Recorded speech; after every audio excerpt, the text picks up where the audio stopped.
Now's the time to show that Alright, we're back with game one of G2 versus that early game success into an effective mid-game. T1. Faker, Sorry, look at his face right now, that of concentration and focus. He's not going to be phased by this. He's been in these situations many times before, and he knows how to reset and get back into the game. Yeah, it's just a quick reboot. We see this in the LCK all the time. He has to update his firmware, because obviously, up until this point, it needs an Soy update. robots, you know? Like, he just has to update everything right now. But yeah, for T1, you have to remember, MSI kind of a boogeyman tournament for them. They have made the finals many times, but it's all the way back in 2017 they actually last managed to lift the trophy. It's very early to say anything about what their run is going to look like now. So I'm actually going to stop myself from doing that right now so no one can flame me for being like, oh, T1 faltering again at MSI. But it is something we have seen in the past. Yeah, we are 8.5 minutes into game one. Yeah. So I think you made a great call, Medic. Having watched how these games tend to go, you know, EU versus LCK over the last few years, being ahead at 8.5 minutes, I'm happy with that. I'm good. I mean, let's not forget, Mad Lions were also ahead at 15 minutes last year against this team specifically. True. But, you know, it's all conjecture at this point. Obviously, G2 finds themselves in a fantastic spot right now. We'll see, once the pause is resolved, how they can move forward. I can tell you that Gumayushi reported a possible in-game bug, which is why the pause is happening. Obviously, League officials are looking at it, and we will tell you exactly what is going on as soon as we know what is going on. Interestingly, nothing to do with the top lane play, unless Guma was watching it while laning the bot lane, we assume. So we'll see exactly what has happened there. So to update everyone, right now we can see that Broken Blade is about 1,000 gold up on Zeus. He's about 3.7k to 2.6. In the jungle, it's about a 700 gold difference. In mid lane, it's about a 600 gold difference. Meanwhile, the bot lane is pretty much dead even for the time being. So even though there was a lot of pressure thrown towards the bot side of that, all of the advantages right now that G2 find themselves with are towards the top side. When we think about the greatest scheme of this game, Lilia is a champion that, I mean, Medic, you're a big Lilia enthusiast yourself. Lilia, you love playing her. She can be a surprisingly effective skirmisher. Alright, well, we'll be back when the game starts. Sorry. Damage, but it's so difficult to... Alright, we are back. Sorry, we're 8 minutes in. It's okay. Let's just evaluate where we are. Faker's getting shit on. Usual. The first 3 grubs, a lead for Broken Blade in the top lane. Bot lane relatively even. Yeah, also a super fan. I mean, it's against the TF. Imagine now G2 is going to be looking towards these dragons. Want to try and start stacking them up early. Particularly with the lead. For a second, but I saw the Yasuo,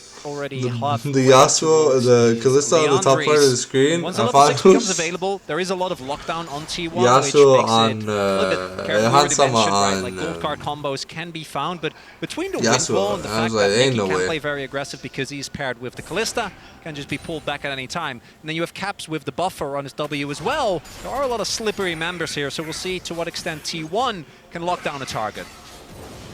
Oner spotted by the Sentinel as he starts up the Drake, would have been spotted by the ward in the back anyway. Yike, even though he's running those Ionian Boots of Lucidity, does have Legend Tenacity in his room page, so we'll have a bit of tenacity for those later fights. It looks like G2 are just going to give up pressure around this dragon. They were getting pushed in the bot lane because Mickey roamed towards mid. Look at Caps right now. You've always got to keep your eyes on this man in the mid lane. He knows that Faker has moved down towards the bot side. Zeus aware of the potential play.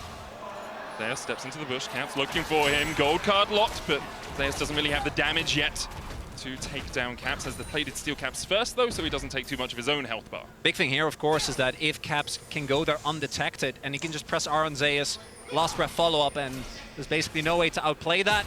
Instead, it's going to be the dragon, and the roam will get punished. Oh, Oner might just look to get Caps here. Wind becomes lightning hits. Caps going to jump away. Oner can go for the chase. There's the Destiny as well, and Caps in his jungle tries to jump away again. Flash from Zeus. T1 on the board. Nice collapse from Zeus. And T1 punishing the roam from Caps. He's going to lose more than just a plate. He's going to lose 2 waves in the mid lane.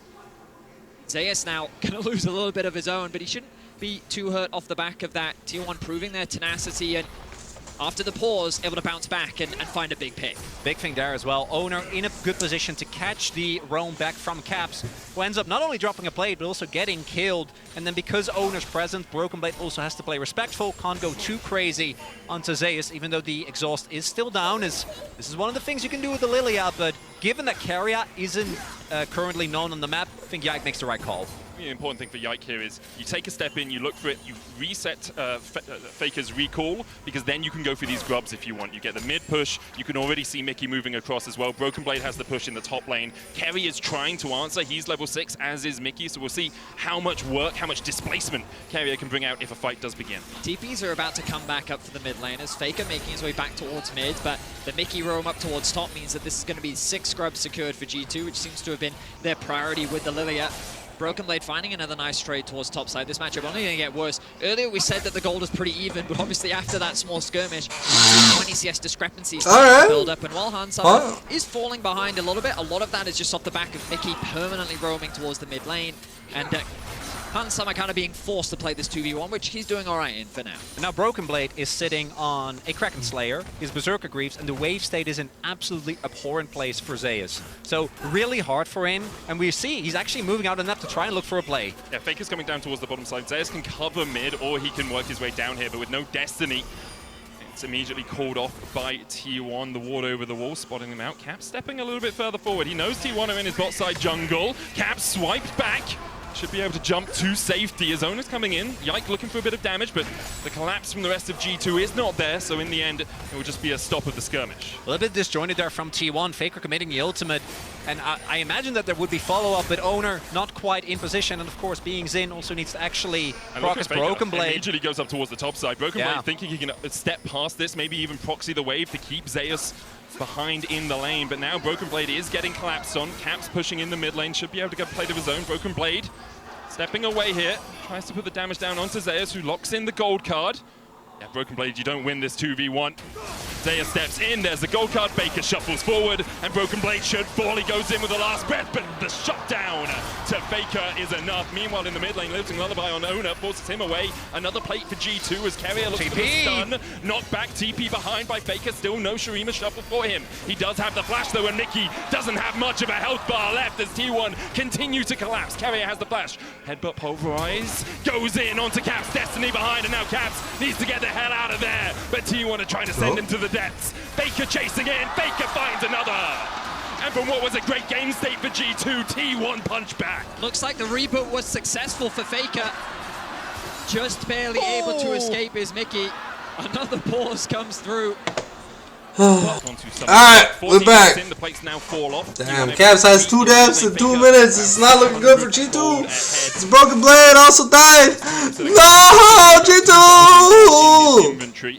Drake up in 46. But you know, like, have another look at this. There's a spice, bro. It's So G2 think that they it's Hansama Caps. It's Hansama Kalista, like one of the 3 champions he knows how to play.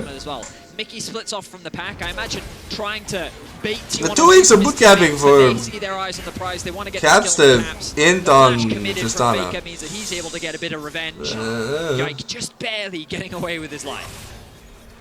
Mickey going in onto Faker here. No flash on the Azir. Just trying to keep him busy. Still hasn't spent that gold. T1 investing on the top side. Caps is only 400 gold behind, but Hansama's going to be able to take a plate in the bottom. And Hans is eventually going to be useful, but obviously a lot quicker in terms of taking turrets. And it looks like T1 might just be sacrificing the second dragon of the game to make sure that they can get control over this Rift Herald.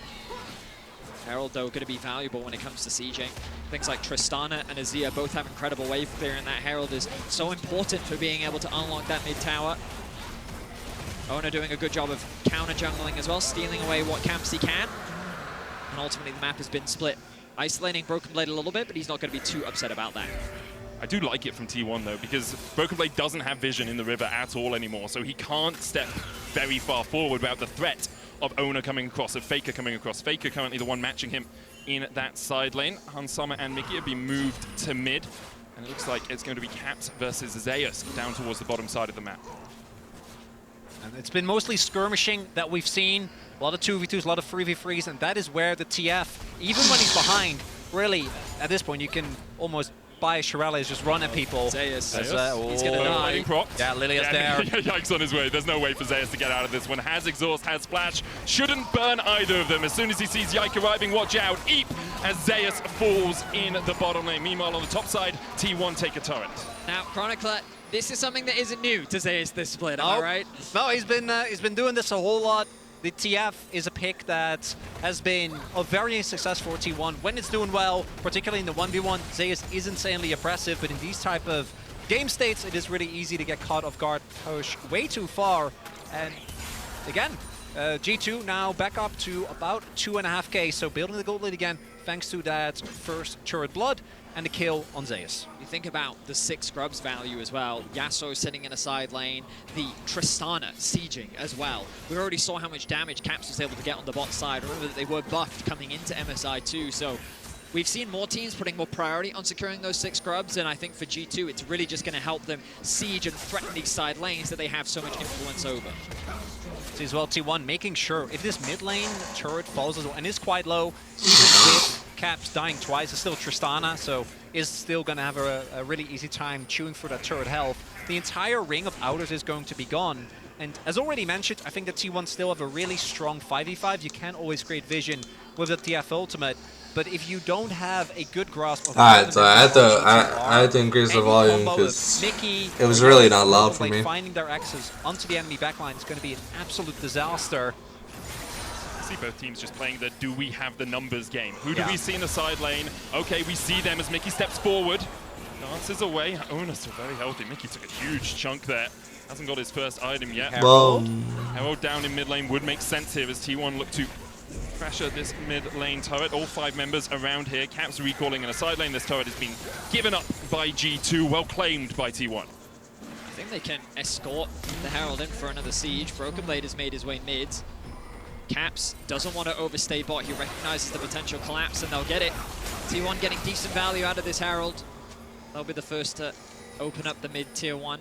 G2 will likely look to try and respond with the dragon spawning in about 2 minutes time.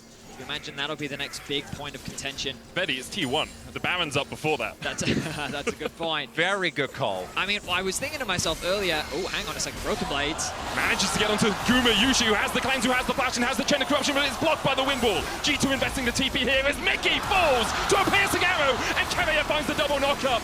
Yak trying to do everything he can as Caps is forced away with the exhaust. Zeus logs in the gold card. Hound Summer has to cleanse. And there goes Ona pushing forward once again. The Destiny onto the back line as Yak now locked up, shut down by Faker. Hound Summer next on the menu as the dive forward continues. G2 And Guma, of all people, if he looks to be too juicy of a target, he probably is. The man has been so consistent. He's the bait served up. And G2 take it.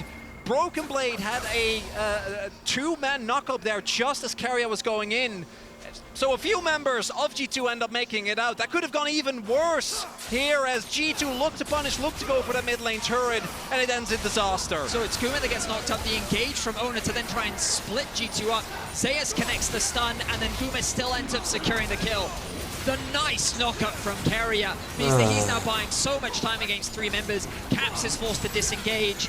And then G2 is on the retreat. A nice flash knockup from Ona. The ultimate from TF alongside Faker engaging means that G2 gets run down, and just excellent teamfight execution from T1. All 5 stay alive, and G2 lose 3. Yeah, you talked about it, Chronicler. The team fight from T1 is just exceptional. Mickey unable to have any effect. You mentioned that as well. Mickey needs to be able to get in there, have that Magnet Storm, lock up a few people here. He's chunked out before he even gets close to the fight. Okay, well, it's 100% crit Yasuo, so... Get that flank off, blast cones in, 20 minutes on the clock, and T1 have said, well, it's time to dine on a Baron Dragon up, but it would only be the second of the game for either team. G2 honestly have a better composition when it comes to taking the Baron than T1, though. T1 obviously a Faker who is building towards that Leandries, but between the on-hit Kalista as well as a fed Lilia, there is a lot of power as Broken Blade. One more down, gold card out, Carrier goes back in, chain of corruption for the follow-up. Mickey looking for the Magnet Storm, Caps dives onto the backline, Broken Blade with the last breath as Zeus tries to flash away, he kills Broken Blade. Caps gets one, but Guma usually to the 7 hells as G2 lose 2. T1 have lost 1, only Zeus falling. G2 getting a little desperate with them forcing these fights. Gumayushi and Faker. Faker is super fed. Heavy commitment onto trying to kill Zeus means that both Caps and Broken Blade lose their lives. I don't know what it have to be. Now, for the first time in this game, T1 is sitting on a gold lead. They're going to be able to get a second Drake here as well. Mickey looking for another engage, but there's not a lot of vision. No vision at all. You like to try and steal with the swell seed. Mickey's just dead. He's had a struggle on this rel. Hasn't really been able to get into the game at all. Faker started this game 0-2. He is now dominating with a 2K gold lead over Caps. Level 14 on the Azir, 6-2-1. I mean, it doesn't mean anything, but if you put the control ward too far on your side of that bush, you can still be spotted, and their resets are stopped by Hans Sommer. The moment they see Hans Hopter, I was like, oh, wait, something's up here, gentlemen. As we take another look here, even though Broken Blade is able to deny the gold card, the amount of space being bought here by Owner and Keria specifically means that only Caps is actually dealing damage into the enemy backline, and even though Faker doesn't hit him with the ultimate, still with the fight being split, Keria standing in the front, there's not enough damage available. Yeah, just an execution error there from Broken Blade. He doesn't get the ultimate onto the backline. He then tries to connect a knockup from his Q, misses it onto Gumayushi, which means that he and Zeus then have enough space to turn the fight around in their favor. And again, it's just G2 really trying to force these fights. They knew that the Dragon was up, but questionable whether they needed to try and force that in mid lane. Ultimately, a great engage from Keria, punishing Broken Blade for looking for that pick. And now T1 find themselves with the momentum swung in their favor. I think praising Keria is often a good thing to do when T1 are playing. Yeah. It is a safe bet. They wonder how his Alistar would be, considering he's known much more for, you know, the AD carries, a bit more damage, the Nico, the Rumble, things like that, but very proficient on it in this game. Alongside him, Faker just absolutely ripping through G2 after getting that bounty in the top lane on Broken Blade. It's all coming up roses for Faker and for T1. Not to down Zeus as well. He fell so far behind, but every fight, a gold card on the right target. Someone jumps in, gold card, burn the wind wall, then you follow up with another gold card. Remembering exactly how it ticks so you can lock it in immediately as you come in with your wild cards. Oh, there we go. We talked about it. TP is invested. So BB has TP. Faker TP's up to the top lane. Mickey's going to jump the wall. Faker not going to slide forward. No vision in the pit for G2. Keria flashing, knocked back, locked up with the stun card, the chain of corruption, and Caps is clapped. Keria once again. His Alistar is absolutely popping off in this game. He punishes Caps, and now the Baron is unlocked for T1. Tristan, that character with so much built-in safety, you feel safe to just walk towards that unwarded brush, but unfortunately for Caps, Keria was waiting. They will get a consolation turret on the other end of the map. Doesn't look like they're going to get much more than that, though. It's waiting. Zeus did have his ultimate available, but that is going to be... Decides against it. No Destiny forward. That's all for that play. T1 now 1,500 gold ahead. They have the Red Bull Baron power play to work with. What can they get out of it? Well, there's a tier 1 in the bot lane. All the tier 2s still remain. Gold will be flowing into their pockets like mana from heaven if they play this properly, and they've been playing the mid game pretty properly so far. I mean, just a great pick found from Keria. He's controlling the space well. T1, they were setting up the Baron nicely, and they just utilized the darkness to perfection. Great flash engage. They find a pick, they convert it into a Baron. 2K gold lead now for T1. They're beginning to extend their control, moving into G2 side of the map. They have a comfortable advantage, and they have a bot tower that they want to secure. Really, one of the big benefits of the roster staying together for as long as they have, that we've collectively watched them go from their Baron calls being kind of a meme, where it's like, well, let's 50-50 it, to them now genuinely, and even within the LCK, we saw this countless times, having incredible, not just kind of sense for when to start these Barons, but how they utilize them to pressure side lanes, how they utilize them to set up the map as Caps. Gold card once again. Caps exhausted, trying to trade with Zeus. No flash for him. Gumu and Ono on the chase, dash forward with the audacious charge, chain of corruption, and Caps is sent packing. 2-5-2 now. Yep. I guess Caps was just looking for something on a side lane. T1, I'm not going to give him any options. You're an Annie in the Annie emo, they're logging a red card. 3K is the Baron power yeah, doesn't matter. Like we said, G2 are going to be forced to give this many times. If Tristana is behind, working towards what looks to be Tristana is the most useless champion in the game. And we talked a little bit about MSI being T1. There's no damage, no HP, no ability to push turrets. One of the main problems on G2. He really struggled to have an impact this year. He's been performing incredibly in the LEC. We were talking about whether it's Prime Caps back from the dead. In this game, he has been struggling. Early game looked good, but ever since that topside roam didn't end up working out, it's been quite rough. T1 now setting up, making their way over. Baron about to time out, looking to play towards this. Oh, they try to cop some Faker. Just kill Faker. It's been said so many times. The flash from Faker immediately pops the stopwatch. Gumayusi here for the chain of corruption blocked with the wind wall, and Faker will fall, but Mickey almost follows. Face call gets him out. Owner, Carrier, Gumayusi and Zeus on the chase forward. Gold guard locked again. Carrier gets a double knock up at Caps, able to buffer out of it. Carrier on the backline, kills off Mickey. Yike trying to do everything he can. Broken Blade low. Buster shot into the engage with the last breath, but it's Broken Blade who has lost the breath from his lungs. Yike looking for more. Owner low. Gumayusi and Zeus very healthy though, and Hans Summer. Caps and Yike will just back away. They look to set up a play, but won't try and trap T1. Even in a 4 versus 5, T1 are able to equalize the team fight. They play with such patience, and the way they use their range means that G2 really struggle to find a target. Carrier buys a bunch of time with his ultimate, then Owner buys a bunch of time with his ultimate. G2 seem to be limited in their options as to how they win these fights. Also, one of the big issues that many teams in the LCK have talked about is, oh, Zeus might be overextended here, the TP. Gumayusi is there, Chain of Corruption about to come back off cooldown. Caps jumps onto Zeus. Locked up with the gold card once again. Counter TP as Caps look for the play, but T1 answer with a fist of their own. Caps down again. Faker TP's in, and you have to think that might just be it for G2. Might just look for the end here. T1 pushing down through mid. We're going to be on the inhibitor tower very shortly. Broken Blade Mickey trying to defend, but it's the Nexus turrets that they will be defending. I think T1 just want the inhib. Get the Drake, get yourself on Soul Point, take anything from G2's jungle on the way out.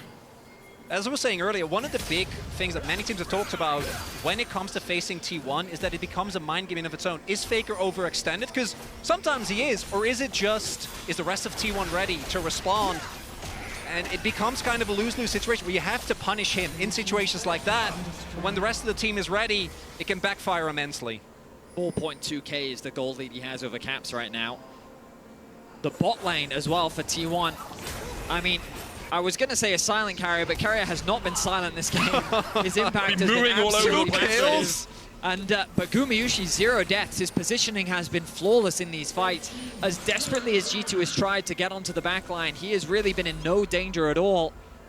And T1 demonstrating the level of their team fighting and how difficult it is to team fight against this roster. The Dragons secured. T1 poised to take game 1 of this series. And while G2 showed us some promising things in the early game, T1 have bounced back incredibly well. You look at where G2 had their lead, mostly on Broken Blade. He's at 3 items, but so is Zeus. Now has a bounty on his head. Someone's really angry at him for being 60 CS down at 1.6k. I mean, I wouldn't trust TF. I would put out a bounty on his head. Yep. You know he's involved. I mean, he's involved in some nefarious business, okay? Graves looking shady. Oh, yeah. Oh, Magnus saw him in as immediately they dive in. Baker puts the Emperor's Divide down, but G2 from the darkness found something. Zeus with the blast cone out. Will G2 overextend for more? Will T1 catch them in that trap? And that's what I was talking about. You got to keep looking for the plays. They take down Faker. It will buy them a little bit of time as the Baron is about to come up here. There was a decent amount invested, though. We'll see if T1 is going to at least posture, maybe set up a trap. I will say, Faker seemed to be cautious of a potential play. I don't think he was expecting that, though. There was very little he could do in the situation. Didn't have flash, did commit the ult. Now G2 with the numbers advantage, they need to look for a fight. Baron up, no TP on Faker, he's 20 seconds away. Gold card locked once again as Mickey down to half HP, only has that Trailblazer in terms of completed items. G2 might just call for the flip here.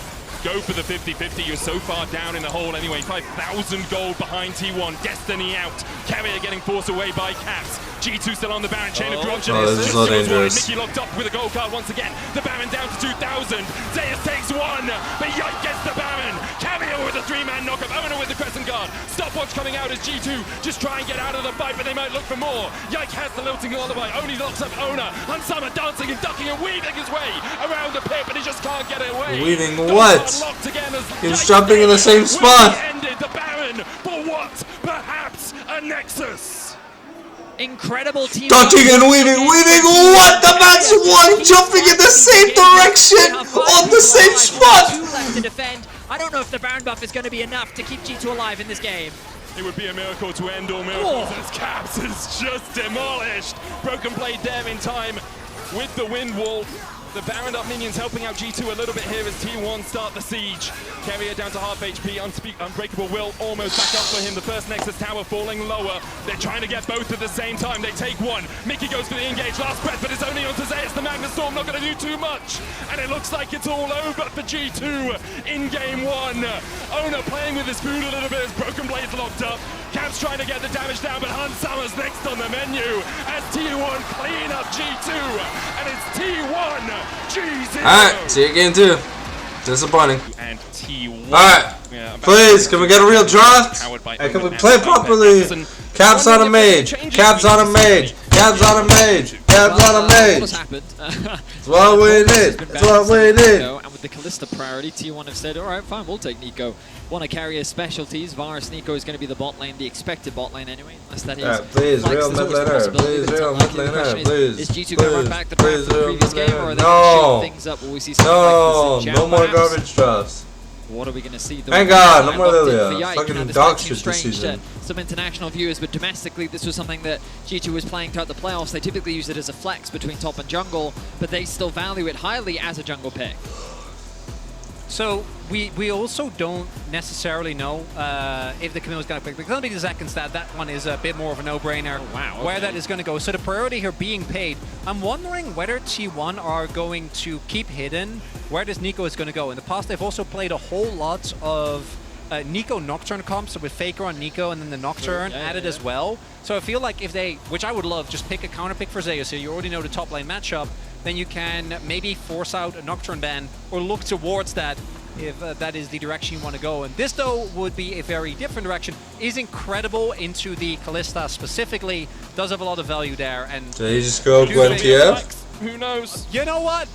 Support. Sure enough. I can see him do it. Seismic shove just locks him up. It's very unlikely, but always going to leave it out there as a possibility. Camille banned out though by T1, even with the Zac already picked. The flexibility of Camille's support still something that is on the back of their minds, around their headspace. Well, G2 choose to prioritize here. The Twisted Fate ban, perhaps. Vayne, okay, that does make becoming more popular. We've been seeing amongst many of the Eastern top laners. So the question is, do you ban Gwen as well because you saw it hovered, or do you say, aha? You baited us a lot in game one. Now you're baiting us again, perhaps, with that Gwen hover. Wouldn't surprise me. Zeus also has, I think, a mixed history of the Gwen. There's been times where he's been great at it. There's been times where it hasn't really been the case. So we'll see if that actually comes through. Gwen also doesn't feel like she's in that strong of a spot at the moment, even though obviously self-explanatory if you do end up playing, which is, we haven't talked about the lane swaps yet. We don't know for sure that this is one going to go to top lane, because it could theoretically also be a Zek support. Particularly with the fact that we have seen G2 also be very happy to try and go for these flex picks. Do really like the Poppy ban though. Good against Zac, good against Callista, good against Rek'Sai already. You don't even need anyone else with a dash on your in your team for that to be a very solid ban. Viego locked in now for Owner, leaving that top lane counter for last, we assume. G2 looking towards likely support and mid. Aurelius or Azir, both still available to them. They want to play that into... Yeah, it's quite literally probably just a TF top. We've been seeing quite a lot of, and hearing some rumors from Scrims, but instead Orianna locked in alongside Leona, channeling Ignar from the Misfits series all the way back. Is Further Battle back in the game, Betty? No. Lethal Tempo Leona is the new go... No, I'm kidding. Hey. But wow, okay, Mickey bringing out another unique support, not in the sense that he doesn't play the champion, but not typically what we've been seeing in the meta so far. They wanted another form of engage. A lot of the damage reliance going to be coming from Hans Summit and Caps. I feel like last game it was very difficult for Hans Summit to get the damage out that he needed to. He was very outranged in the fights, and he had a front line that he just couldn't get through. Let's see if things are going to be different this time around, because carrier support I think is going to be very difficult to deal with once again.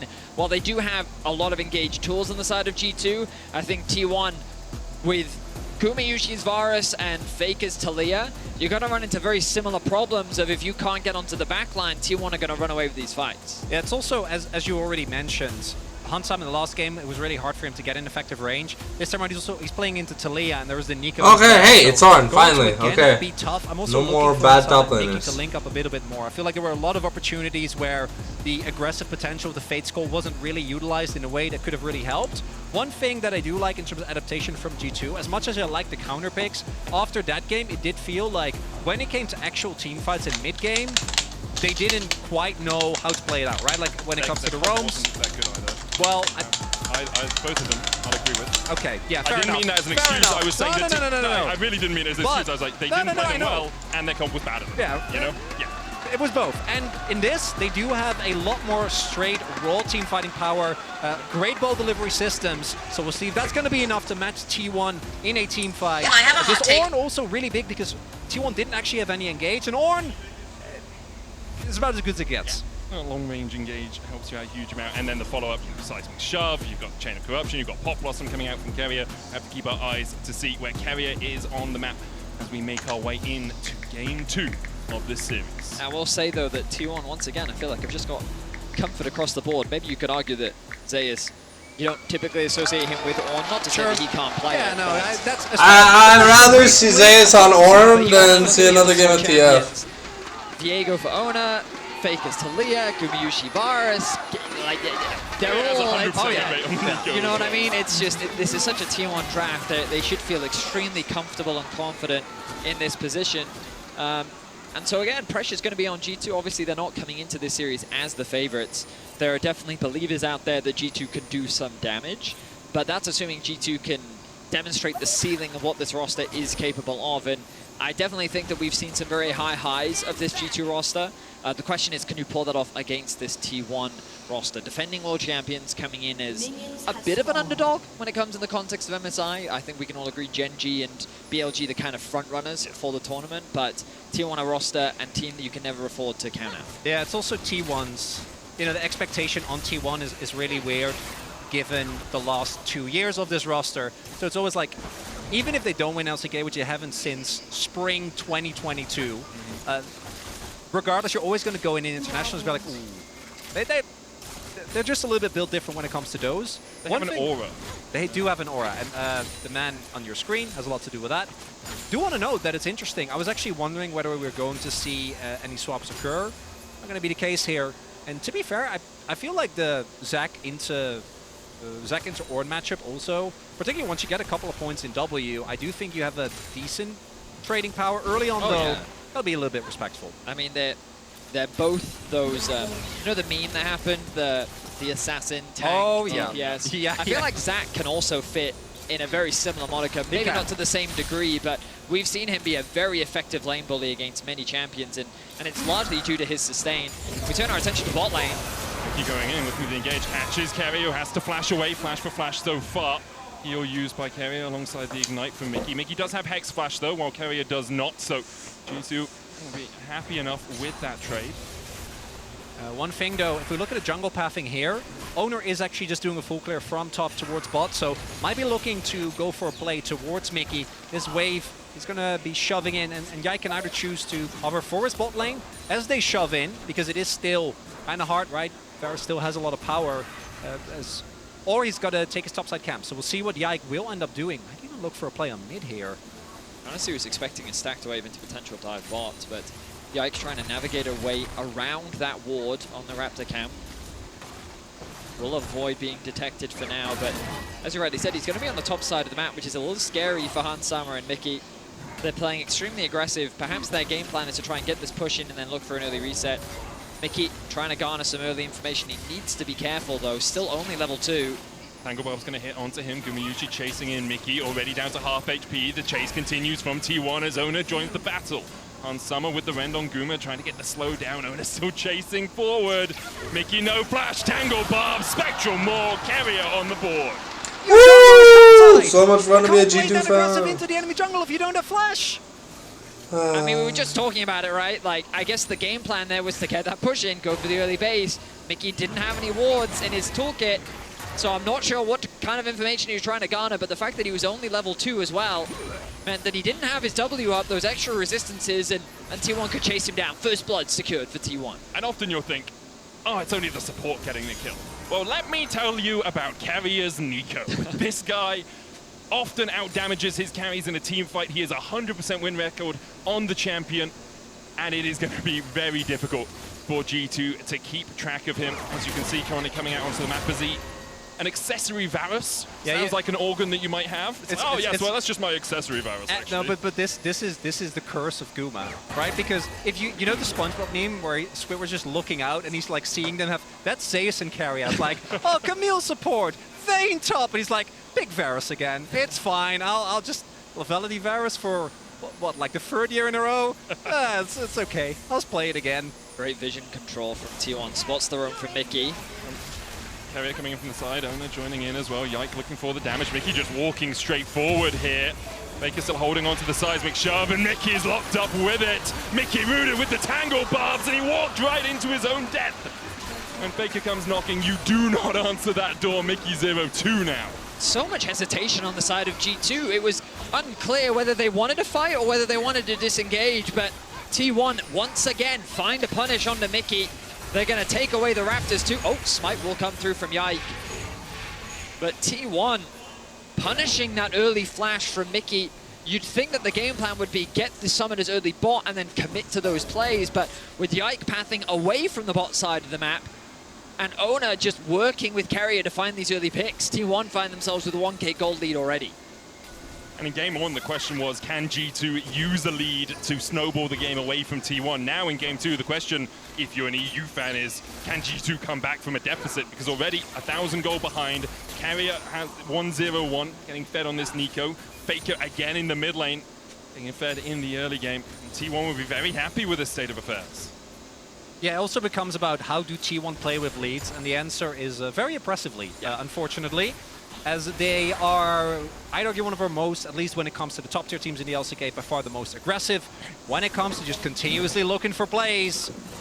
This Caps does have his flasher, should be fine even if it is forces to cancel. Oh, Portugal coming down as well. Broken Blade still has the passive, looking for the brittle. Zeus flash forward, but the unstable matter for Broken Blade is enough to heal him back up. Zeus burned his flash, burned his ult, and Broken Blade just walks away. That was a heavy commitment from Big win, yeah, for Broken Blade. I'm kind of surprised. Now the bot lane dive for Ona.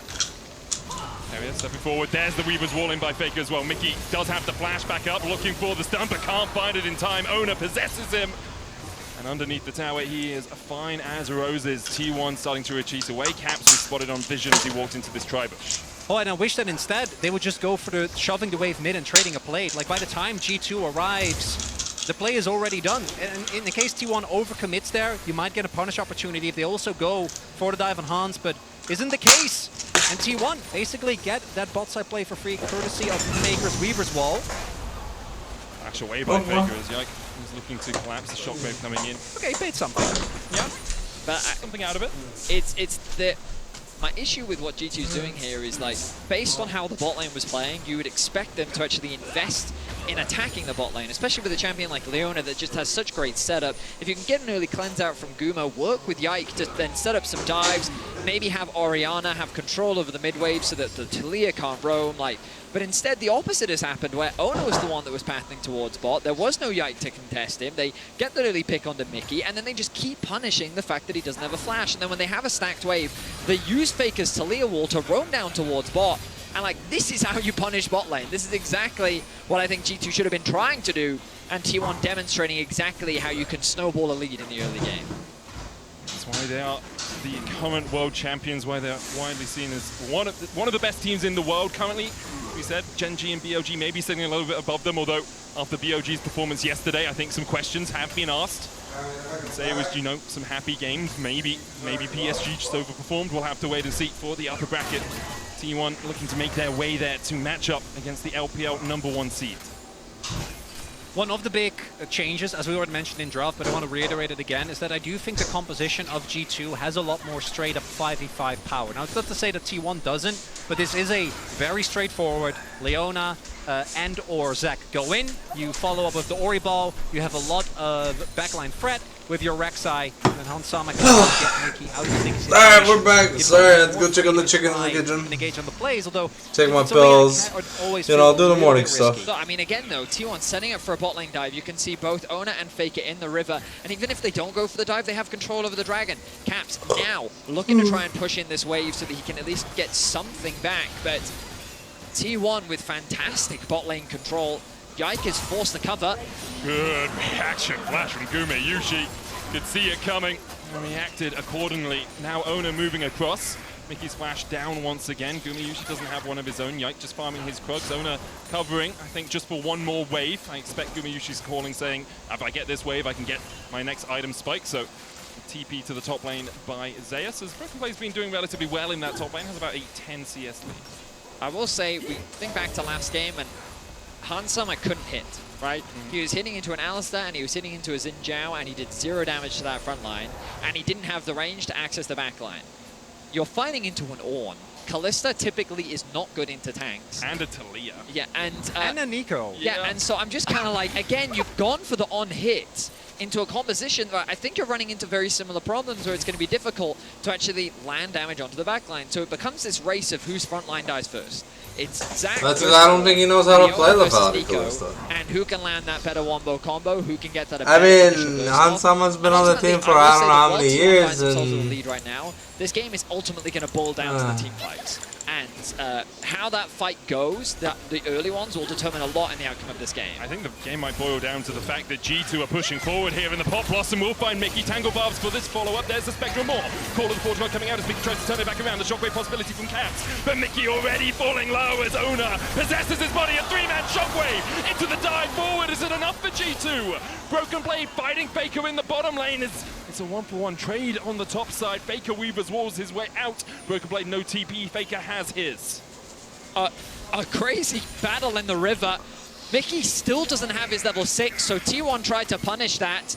They're able to find an initial pick, but a nice combo from Caps and Yike turns it around, and they end up getting a kill back. It's a fight over grubs. G2 want to get 6 once again, want to have that pushing power. Carrier doing everything he can to keep Yike low, to Mickey's keep back. Yike away. Mickey's back, as you say, now has the level 6 owner coming to join the fray. Doesn't have his Heartbreaker ultimate, but with Yike being low, he can, of course, sustain through his jungle.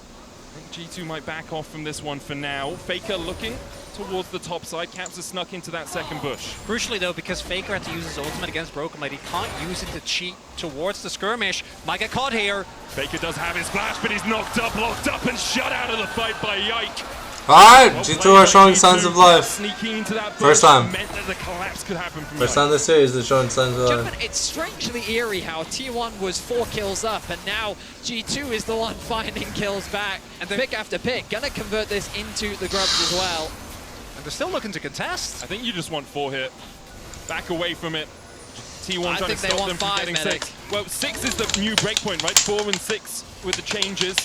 It looks like T1 were trying to stop them from taking them. Can't do so. Caps pushing in the top lane, so it will be 6 in the end for G2. The big thing here, though, is that T1 is dropping a lot of waves, trying to contest this objective that isn't really that essential. Caps has just been shoving relentless. Because Faker ended up dying, he's now at a 30 CS deficit as Faker. Still has the flash here. Void Rush used to dodge away from the seismic shove, but now Yike is very deep. Heartbreaker in by Ona, and Yike just tunnels out of there. Secret tunnel, secret tunnel. Yike manages to escape. I think he was just trying to get the flash out from Faker. Nice response the moment he saw Ona. Ends up being an exchange of ultis, but Faker holds on to his flash. Great great patience is the word I was looking for from Faker. As that was a scary situation for him to find himself in. Faker's in a scary position in this game. 1,100 gold behind, only 95 farm at 13 minutes. Caps leading the gold chart. And game 1 did start off a little bit like that as well, with Caps getting the lead. We'll see if G2 can continue this swing back in their favor. Big thing here is that Faker has basically been first BB bully them out of the bottom side waves, had to force his ultimate, then he walks towards top, ends up getting taken down as well, or ends up actually getting taken down. And now the gold lead that T1 had has fully evaporated, so is going to look like it might, as you already pointed out, Vedi, now on even footing, gonna come down to how do the actual 5v5s play out, because these are still, you know, more skirmishy than they are straight up tanks in the front line, try and get as much damage down as you point out. And Fed Oriana, as far as, you know, front to backing, I think you're going to be feeling great about it. I mean, for sure. It's I'm excited to see how these fights play out. Right now, it's T1 setting up for a Dragon. I mean, I say that they've kind of got wards littered across the map, but I think G2's in a better position to contest the Herald with the pressure that Caps has. Mickey, all right, he's going to be fine. But I think G2 can afford to sacrifice this Dragon, get the Herald, use it to break open the mid tower, and kind of use this pressure to then start moving into T1 side of the map. T1 is just dropping here. A lot of that, or rather, is just letting the turret go. Zeus is there now, but the turret is going to get taken out nonetheless, and G2 now back in the lead. T1, they're doing a lot of posturing here, but without Zeus, their engage isn't actually that good. He's the only one that can start fights unless you find a flank, unless you find... Yeah, exactly, or unless Guma finds someone with an arrow, which shouldn't happen.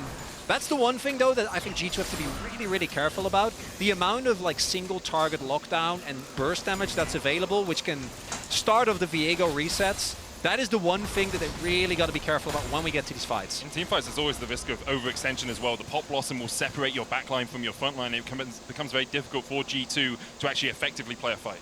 Yeah, here's what I will say.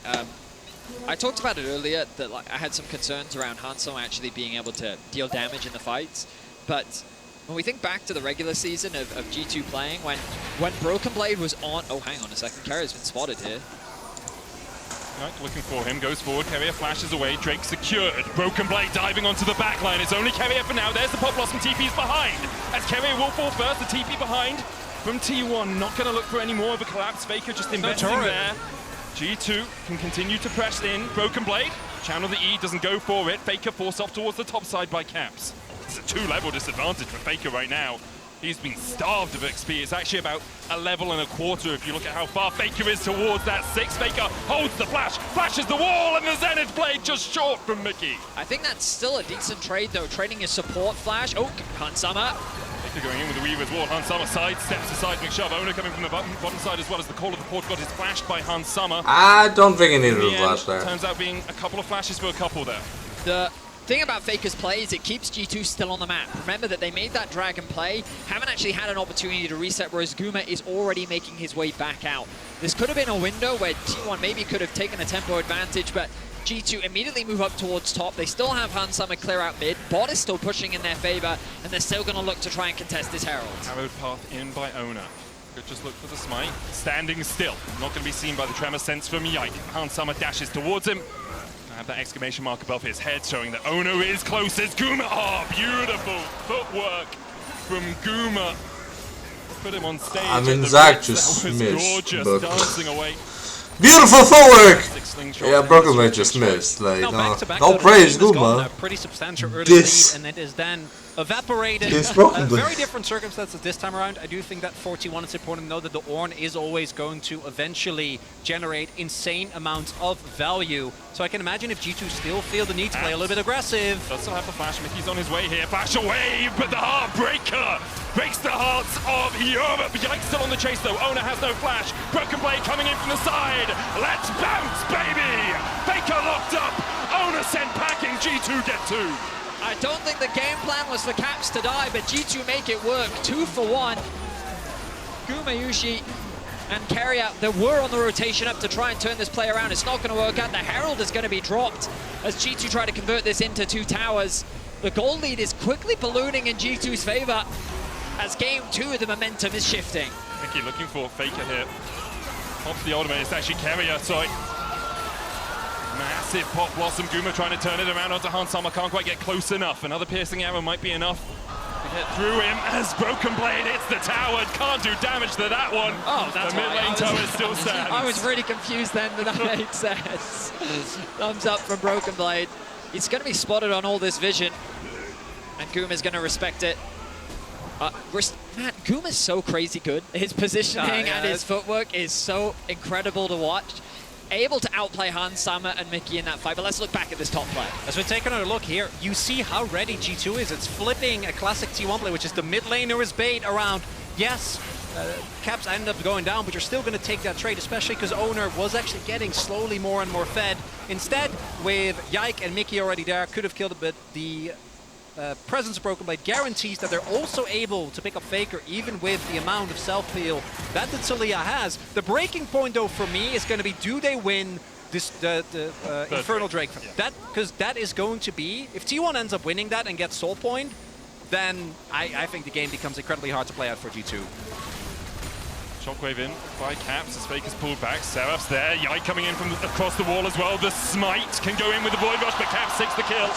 G2 collapses. Basically a solo from Caps. 2,500 gold lead now. Yike 4. Solo kill Faker, lose the game. The That's positions have been completely reversed. It's Faker who's having a rough game as Caps is getting close now to a 2-level lead over Faker. 1.7k the gold lead, and Caps is playing a calm and controlled game as he works with Yike to just attack and punish these side lanes. This is the mid-game G2 have been working on all year long. Jump in by Broken Blade. Does still have the passive TP coming forward as well.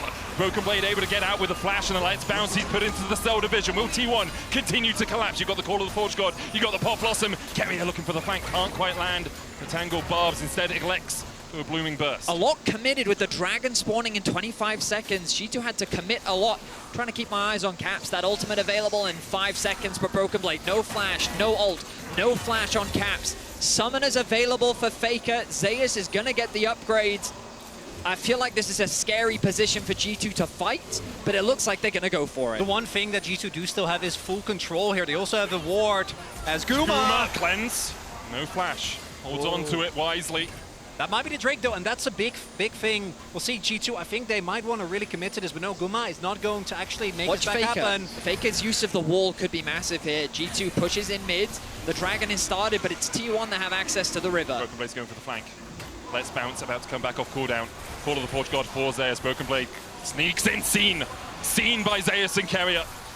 Starts to back away. Dragon down to 4,000. Owner trying to get in for the smite. You have Ren smite, and it's secured by G2. Faker puts the Weaver's wall down and separates Hansama and Caps from the team. Broken Blade dives in and might just have to jump out across the wall here. Call of the Forge God trying to protect Faker. Mickey falling low. Dive in by Owner, but the Fate's Call will pull Mickey to safety. Carrier continues to step in. Looks for the Tangled Barbs. Can't land it. G2 get the Drake and get out. Also get Prio here towards the mid wave. And without Zeus' ultimate, you see there, T1's engage really isn't that great. Carrier doesn't actually find backline access. And a crucial point for G2 as they deny the soul point. That could have been T1 putting themselves in a comfy position where they can threaten the Baron, where they can just start trading. But it's not going to be the case. It looks really pretty. Like, I don't know if you noticed this, but Hans literally flashed on top of Faker, and then Zeus was like, I have ulti, I think I can collapse. But the rest of T1 couldn't actually follow because there was a whole other skirmish. It was kind of awkward for both sides, given that Faker kind of split the map with his ulti. And we're not going to get a replay because no one ended up dying, but it was a very strange set of affairs that really highlights what you're talking about. But to be fair, 4 out of the 5 deaths are on Mickey, so there's not a lot of money for T1 in kills. So ultimately, G2 walk away with the victory because they hold on to the gold lead. They secured the Dragon, deny that soul point from T1. And now things like the Baron become a point of contention. And you've got to remember that while neither team have the fastest Baron, T1 is very scary at being able to sneak these Barons away at a time that you least expect. I think importantly for T1, Carrier still has flash. Only Faker's burnt his flash, so if the fight does begin, you have that backline access. Hansama, no flash, no cleanse. Broken Blade, no flash as well. Will have his passive up for the next fight as he continues to push Zeus in the bot lane. And what a series Broken Blade is having so far. You talked a little bit about it in Game 1, Vetty. His TSM days seem to be behind him, where internationally perhaps he struggled. Over the last couple of years, he has really evolved as a player. Here, he's almost 2,000 gold ahead of Zeus in what has essentially been a tank versus tank matchup without a huge amount of interaction. I will say, a much better performance from Caps this time round. The debate so much last year was around his individual performance, and we rated him very highly coming into this tournament. Hansama in some danger. Hansama, no flash, no cleanse. Side steps the sides. McShelvin. Faker has no flash of his own. TP comes in. Broken Blade going to join the fight. Void rush forward. Faker goes down. And now the Call of the Forge God is more of a prayer sent to the heavens to try and escape. Caps is on the flank. And I've seen a shockwave land here before. Caps steps in. Pop Blossom. What? It's beautiful. But they do not have the damage. The shockwave from Caps finds them all as G2 wipe away T1. And Guma is going to desperately try to run. He might make it out, but the rest of his team is evaporated. The Baron on the board here for G2. The attempted turn from T1. Way too overeager. And G2 punish. It was initiated by Faker, and as he falls, his team was quick to follow. G2 win out on the team fight, and it starts with them trying to find this collapse onto Hans. Patient play from him. He knows that he can't use his passive here. Faker's forced, without flash, to get dumped on by the top jungle duo. Mickey locks down Ona, but then we see Keria with a fantastic ultimate, thinking that the fight is turned, but then Caps' shockwave connects onto 3, and Guma just doesn't have the damage to win the fight for T1. Owner, I think, tried to flash over it, try to get out of range, and then he could have gotten the reset. I don't know if that would have been enough, but the play doesn't end up working out, and now the gold lead, 5K here for G2. And you just see how much healing G2 have in fights as well. Zac, Rek'Sai, so good at just buffing themselves back up. So difficult for T1 to get through that front line. Now, as you say, a 5,000 gold lead, Dragon up in 50 seconds. Mickey caught out just a little bit with that blooming burst. He'll take a chunk. The Baron, a possibility.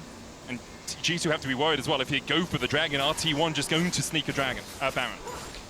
And you already highlighted Vedi, but when that play happened, I thought Faker had stopwatch. Normally when he goes for plays like this, it really is with him in mind that they're going to collapse on me, got to be ready. Instead, Hans Sama uses the most overpowered ability in the game, which is walking. And as a result, it's an LCK classic. You know, the walk strategy ends up paying dividends there, particularly given the fact that Taliyah relies on getting you in that seismic shove. And it really is, in the last game we saw him recuperate. I feel like on the Taliyah, Faker hasn't been able to consistently reach the highs that he has on his Orianna, on his Azir, and we're seeing some of that here now in the upcoming fight. No flash for Guma, and no control for T1. Okay, I'll watch the Dragon fight, then I have to go check on the chicken. T1 are the ones with their backs against the wall. Guma baby. feels like a very... Oh, hang on a second. Broken Blade. Onto Faker once again. Faker flashes away. The stretching strike will pull him back, though. And Ona might be the first target as Yike sinks his teeth into the fight. Faker now forced away. The Weavers will pull back. Broken Blade on this Zac has not given T1 a moment to breathe. 8-0 for Yike and Baron on the cards. The top jungle duo is just a diving menace. Domestically, questions were thrown out around what does this Rek'Sai even do? Gentlemen, it's 8-0-3. It's been involved in 11 of G2's 12 kills, and it is making it difficult for T1 to play the game. It's the mid-jungle 2v2 of T1 that is struggling so much. We see here the bot side, and Zeus trying to maybe contest for a Dragon, but there's just no way it's that really it's never going to work out. It's really smart from G2 as well. Hans Sama and Yike making sure you get the Baron, and then the rest of the team making sure T1 can't just sneak away Soul Point from under your noses. I wonder if G2 will look for a reset off this Baron, or whether Yike's going to reset. Looks like Hans Sama's going to go mid, catch that wave that's pushing in, and with the push in the bottom lane, it becomes so much harder now for T1 to actually get back out in a position where they can contest the Drake. I think what's crucial... Okay, a bit of a visual bug. I think what's crucial about what we're seeing as well, let's dive into the replay first. Broken Blade snuck his way into this fog of war. He spots them out with the Rek'Sai, and he gets the knockup, forces the flash out from Faker, and then the stretching strike into the ultimate combo. Means that T1 lose their jungle, lose their mid laner, and it secures the Baron and the Dragon. And again, like, I don't have time to explain. Being used. Solar play on the backline as Mickey dives deep here. G2 maybe overextending, but the flash forward from Yike for the double knockup. Slap their heads together. G2 have had enough of this game. Pop Blossom comes out. The Cap's still very healthy on the backline. Broken Blade still has his passive. Another stretching strike on Ona as Hans Sama begins to dance on him. Stunned up for the second. Faker able to kill off Hans Sama. G2 maybe a tiny bit greedy because Faker puts the Weaver's wall down. Broken Blade dashing in, locked up with the Unraveled Earth. G2 could overstep here. Instead, they retreat. They still have the Baron for a minute and a half. Still get the inhib, still get the inhib turret. Still a lot of pressure here. Hans dying, though, is going to take a little bit of venom out of this. They still be able to pick themselves up the second Drake. And we saw there again, Faker was pushing in the top side. The TP, not in time. If he was there earlier, maybe could have made a difference. Not going to be the case, and we'll see what T1 can do on the cross map. But now, almost 10k gold behind. G2 looking to bring this to 1-1. I mean, it's just the Broken Blade and Yike show, isn't it? They initiate onto Zeus, of all people. He has Caps at his back, chipping away at his HP bar. They try to punish them underneath the tower. Caps does get knocked up, but the Chain of Corruption follow-up is the only thing there. Mickey then with a dive, knows that he has the Callista to drag him out to safety. And then the Flash, two-man knockup. Gumayushi, no Flash to get away. They finally take him down for the first time in this series, I believe. And G2, while this may have been a bit of an overcommitment, it also sends a message to T1 that, hey, we can go toe-to-toe on... Bit of a misplay there from Hans Sama. But G2 making their mark here in game 2. 10,000 gold. The difference between these two teams. The head-to-head record. 15-10 for T1. G2 starting looking for their first win since 2020 in a best-of series. It's a long time ago. It was a best-of-1 win. It's apart from the Red Bull event, obviously, but you know, perhaps slightly less competitive. I mean, it was fun. I had a great time watching it. Zeus said he wants his vengeance for it.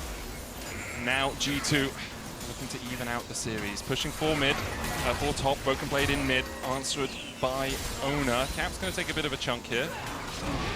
Ona though, can you answer the power? Broken Blade Heartbreaker across into the Blast Cone, the chase from Yike. The Blast Cone and Broken Blade reads Ona like a book. Mickey comes in from the side, there's the stun, Broken Blade slaps him around the head and gets another kill on the board. That might be G2!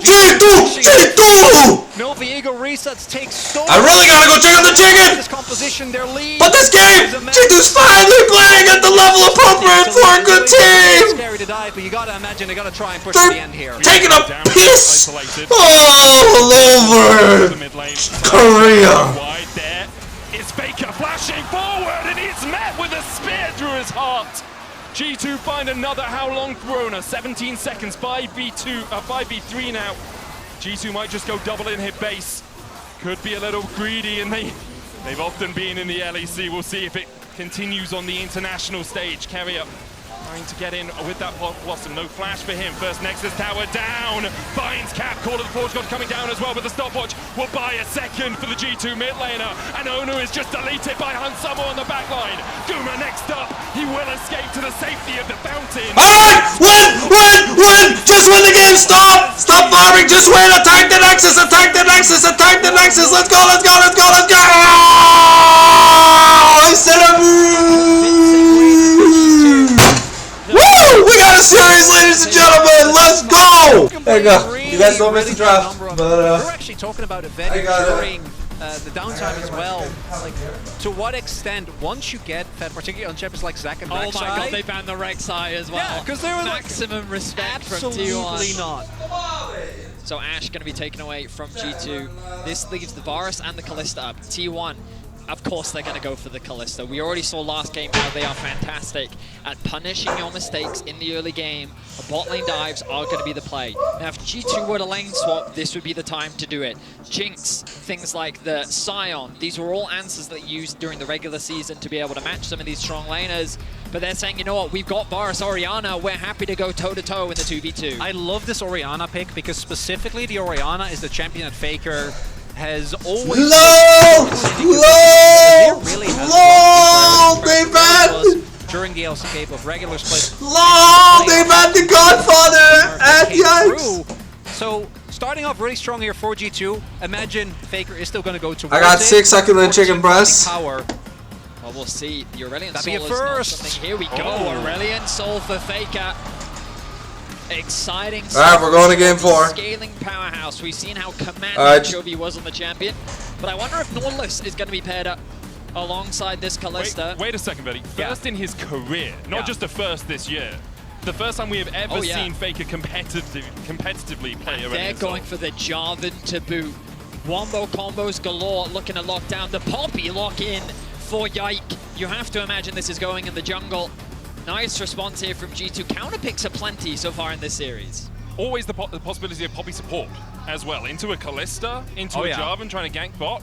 it's possible that we see that move to support, Betty. Alright. Expectation is the jungle. We got them juicy chicken drumsticks. One of the big things as well about Poppy. And we're watching G2 shit on Koreans. Let's go! From the jungle is quite huge. The big thing for me with Faker in the last game is that Faker has had a lot of periods where he wasn't the best mid laner when it comes to playing out the lane, playing mechanically, but it has been a really long time since I saw him have a game where he just really looked out of sorts of where to be on the map. So that is the big thing I'm going to look towards. Aso, although we have seen some players look completely different on it, Chovy being, I think, the main example, when it comes to executing it in the early game, does have a lot of teamfight inevitability. I'm completely blank on the word. You know what I mean. Eventually he becomes a big dragon. Inevitability. Thank you very much. He breathes on everyone, and it is something that, given his somewhat shaky form in this series, I think is a good call. Sure, we'll see if Faker can bounce back.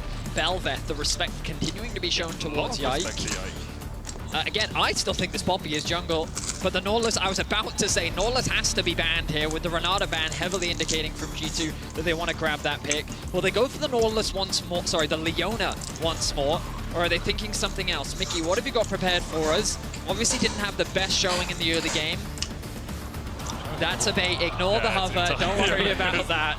There's no way he picks Darius in the top lane. Yeah, Vi could work really well. You called the Poppy support. It could still be top, of course. I was about to say. But the Vi lockdown paired up alongside the Orianna Chain of Corruption. Kallista's going to have a rough time. If they really wanted to shout out BDS, a Garen lock-in would be super cool.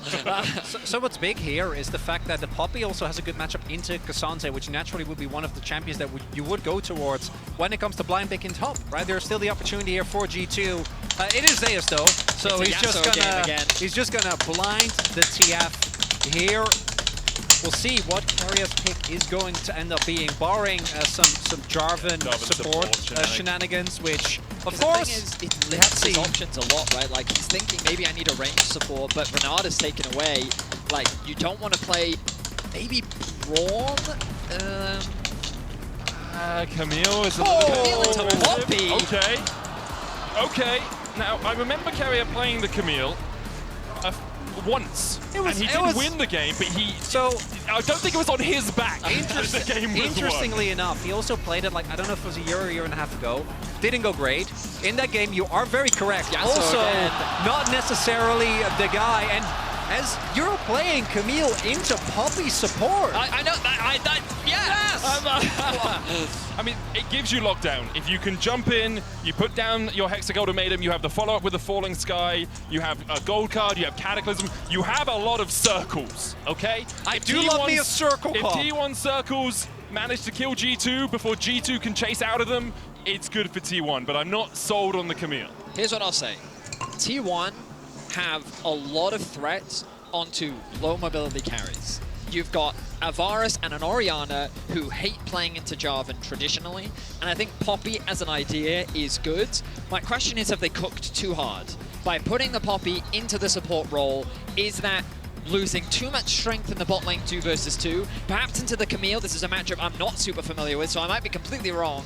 But the Vi diving in, I feel like that Yasuo and Orianna has the potential to follow up, but with the amount of damage threats from T1, I'm not convinced. Like, there's a lot of volatility in these drafts. It could go either way. I'm honestly just excited because with how these teams are playing, fights are going to be super important. The one big thing, though, is range. I do think that with this comp, G2 has put themselves in a position where they need to take full control by mid-game, because eventually Acel's range and the amount of zone control that he has, and outside of Vi, the level of engage is relatively lackluster here from G2. So lackluster engage combined with the fact that you are going to have to be the one generally that wants to go in with the Vi, with the Orianna Bone, with the Yasuo. Because I like Lethality Varus a lot, but I don't think it stands up to Acel when we get to the later stages of the game. Oh, it definitely doesn't. And with Acel just being able to stand back behind the Twisted Fate gold cards, behind the Cataclysm going in, behind the Hexagolden Ultimatum, we'll have to see if the game goes long, whether G2 are able to extricate themselves from what will be a tricky situation. I wonder if we'll see Yike around mid quite a lot. If you can put Acel behind and get Orianna in a position where she can just bully him out of the lane, it becomes a lot easier for Caps to make sure that Faker doesn't outscale. If we were to summarize this series, I feel like that the top side has been G2 favored. In particular, like, I think that their solo laners have been outperforming T1's laners in the laning phase. But the bot side of the map, it's all Guma carrier. Like, they have just been dominating their 2 versus 2. Throughout this series, they have been able to find these advantages. And for T1, I think this game will be one of the biggest examples of them being able to snowball through their bot lane. This is a hyper-aggressive 2 versus 2, and you have the ability to attack this bot lane early. So I'm excited to see what T1's plan is. Can they get this bot lane off the ground, and can they leverage Guma more, especially if Faker is not having the best series? Well, I think Mickey has been one of the more inconsistent parts of G2. His game 2 in 100%. particular wasn't really able, and I think his Leona was fine, but it felt like it was more an accessory. Accessory due to the space created by Yike and Broken Blade. We'll see. If you've seen the Camille support maybe a couple of months ago, so they nerfed the Doran's Blade start, which was insane on it. Can't do that anymore. They also nerfed Bloodsong. So there are a lot of parts of this that are not nearly as strong as it was. It is still double Halo Blades. The level 1 is going to be quite pivotal. We'll see to what extent T1 is able, because you need to start winning this lane early and never stop. Double Halo Blades gives you a lot of pressure in that lane. Cool to see Carrier path up towards the top and actually get a ward in the middle bush for Zeus. It makes it a lot easier for Zeus to trade in this lane into ranged into melee matchup. Means that Broken Blade can't just dash away. Look at bot lane already. We talked about the volatility. Guma couldn't use the Marshall poise, already interrupted by Mickey. But Carrier was able to get on top of Hans and trade back.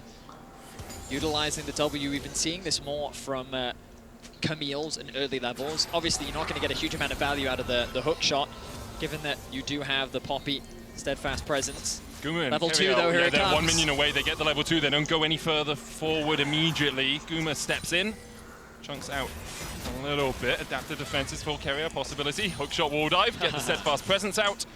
They're feeling it. I love watching these bot lanes fight because they're super aggressive in the early levels. We see Ona doing a full clip. Bot side actually pathing towards top.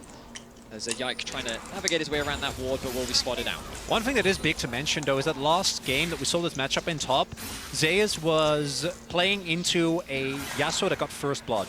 Right now, we're looking at level 3 to level 1. Zeus is generally, outside of being very susceptible to ganks, really good at these early spacing champions. And this is, I think it's really important for T1 they actually get the crash here, because their jungler is pathing towards top, whereas Yike is on the bottom half of the map, and they don't have a whole lot of coverage as Broken Blade. Jarvan's early dives are quite strong. He does have a shield though, but he's level 1. Gonna get level 2 off one more minion. There we are. Zeus locks in the gold card. Wind wall comes out. Ono will wait. Mickey engaging in the bottom lane as Guma almost stunned against the wall, but not quite. Guma gets first blood, and Hans Summer stunned. What a 2 for 1 in favor of T1. Meanwhile, on top side, Broken Blade is able to survive the gank. Zeus was forced to flash. We'll see if Owner continues. This is such a big wave. Broken Blade survives. Gets the wave under the tower. No TP for Zeus as well, means he can't quickly pressure Broken Blade again in the lane. But on the bot side of the map, it is really favorable there. Hans Sama ends up going down. The trade for T1, and I'm gonna feel too bad about as we see here. Owner, my man, you gotta, if you don't hit it, you gotta flash. Ooh, wow, Broken Blade even almost able to get a kill back. Summoner spells spent aplenty, gentlemen. We're looking again at the junglers. Owner still has the flash. Yike level 4. Broken Blade still has his flash as well. Yeah. That's which actually level absurd 6 is big. How that worked. Keeping my eyes on Carrier. Thought he went for a roam in mid, but it looks like those mages are going to continue to farm.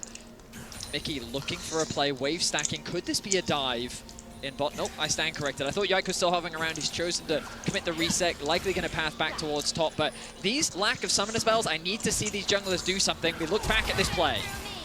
If Mickey gets just a centimeter further forward before charging, Guma's stunned. G2 get at least 1, and They definitely did that don't level lose both. 2 versus level 3, by the way. Yeah. But Carrier wasn't there. That's your window. You just go.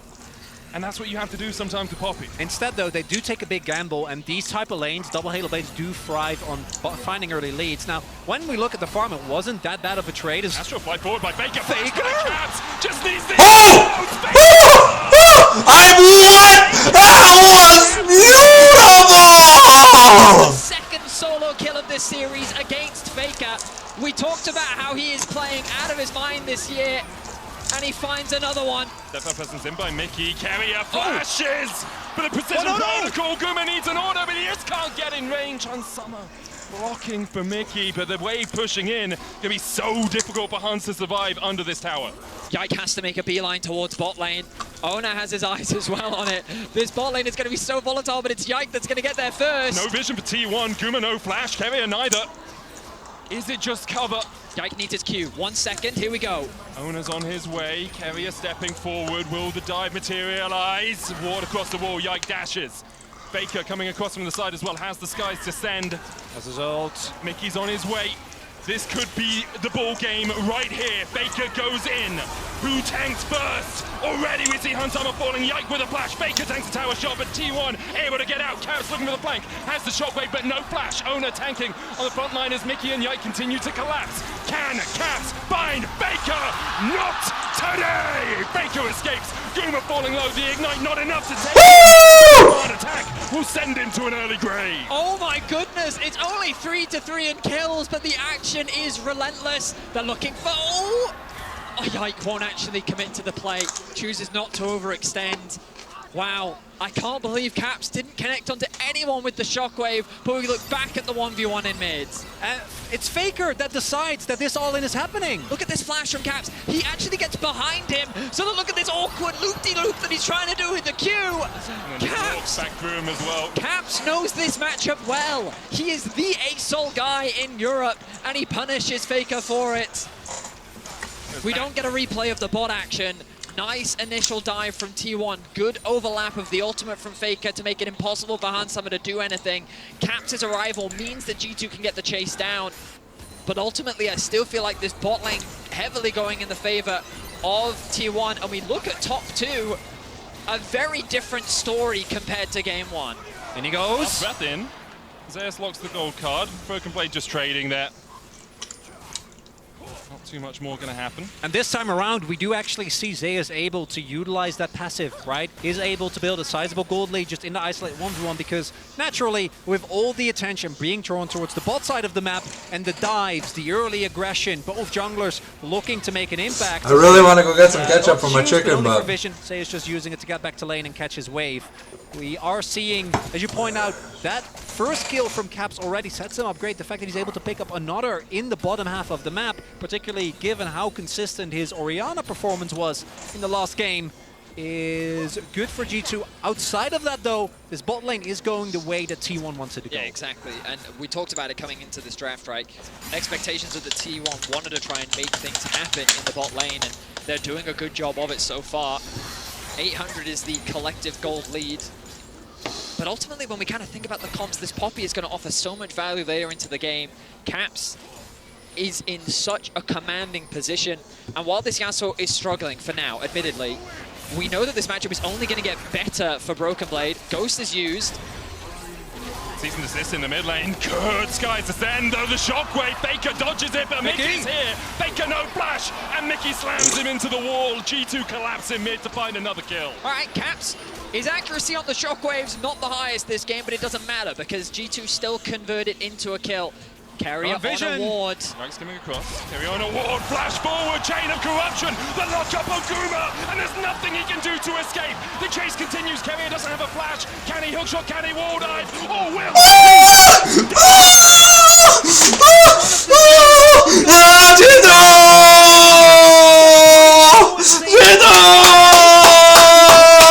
Which means that Mickey can go for the... I'm wet! I'm wet! Right from the get-go. And you gotta put some question marks to T1's decision to say, hey, you know, the pop is coming out. We're still gonna pick the Camille's. Look here again. The fact that they're in vision means that Yuma doesn't get to do anything. He's the one that has a decent amount of gold.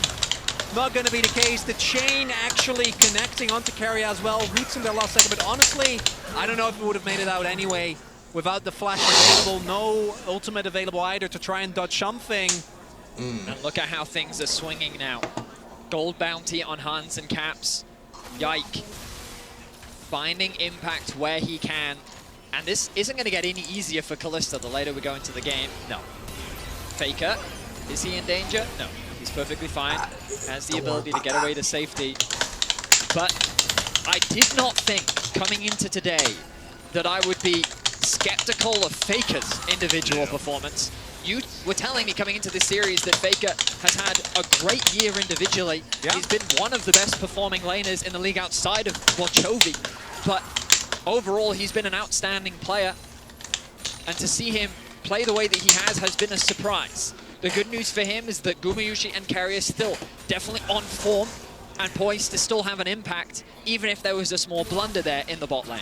Another thing, this is a position that T1 wasn't, I think, mostly towards the early end of Spring Split, when they were still dealing with, obviously, the Worlds finals taking a really, or rather Worlds as a whole taking a really long time, them making their way towards some fun tournaments as well. It was Zeus, but then he was often on Aatrox, and I think that Zeus is, especially when he's able to generate a lead, like he's been able to here, thanks to the TF, is very dependable when he is on point, which I think today it's been, I don't think he's been really one of the big problems. I think BB just had a really good sack game, but most of those carry performances were on Aatrox. Compare that to the TF, where your impact is just naturally in team fights, not going to be even remotely close. Credit to Zeus though, game 1 on the Twisted Fate, even though he was behind, he was throwing out more gold cards than a football referee, right? It was gold, gold, gold, gold, gold. It was impossible for G2 to actually get forward in fights, so give him his fair share of due diligence here, as we expect to see him still having a great performance on the TF this game. And what I'll say is that T1 have proven that their team fighting is still world class. They are a tenacious team, and even if they find themselves at early game deficits, they find incredible ways to come back into games. Their Baron plays in particular are what made the finals so difficult for Gen G, and why it was such a chaotic, crazy 5-game series.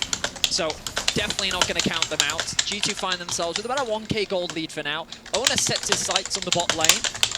Hansama forced to respect it, knowing that he is on the weak side of the map, as more gold gets funneled into the pockets of Guma and Kerry.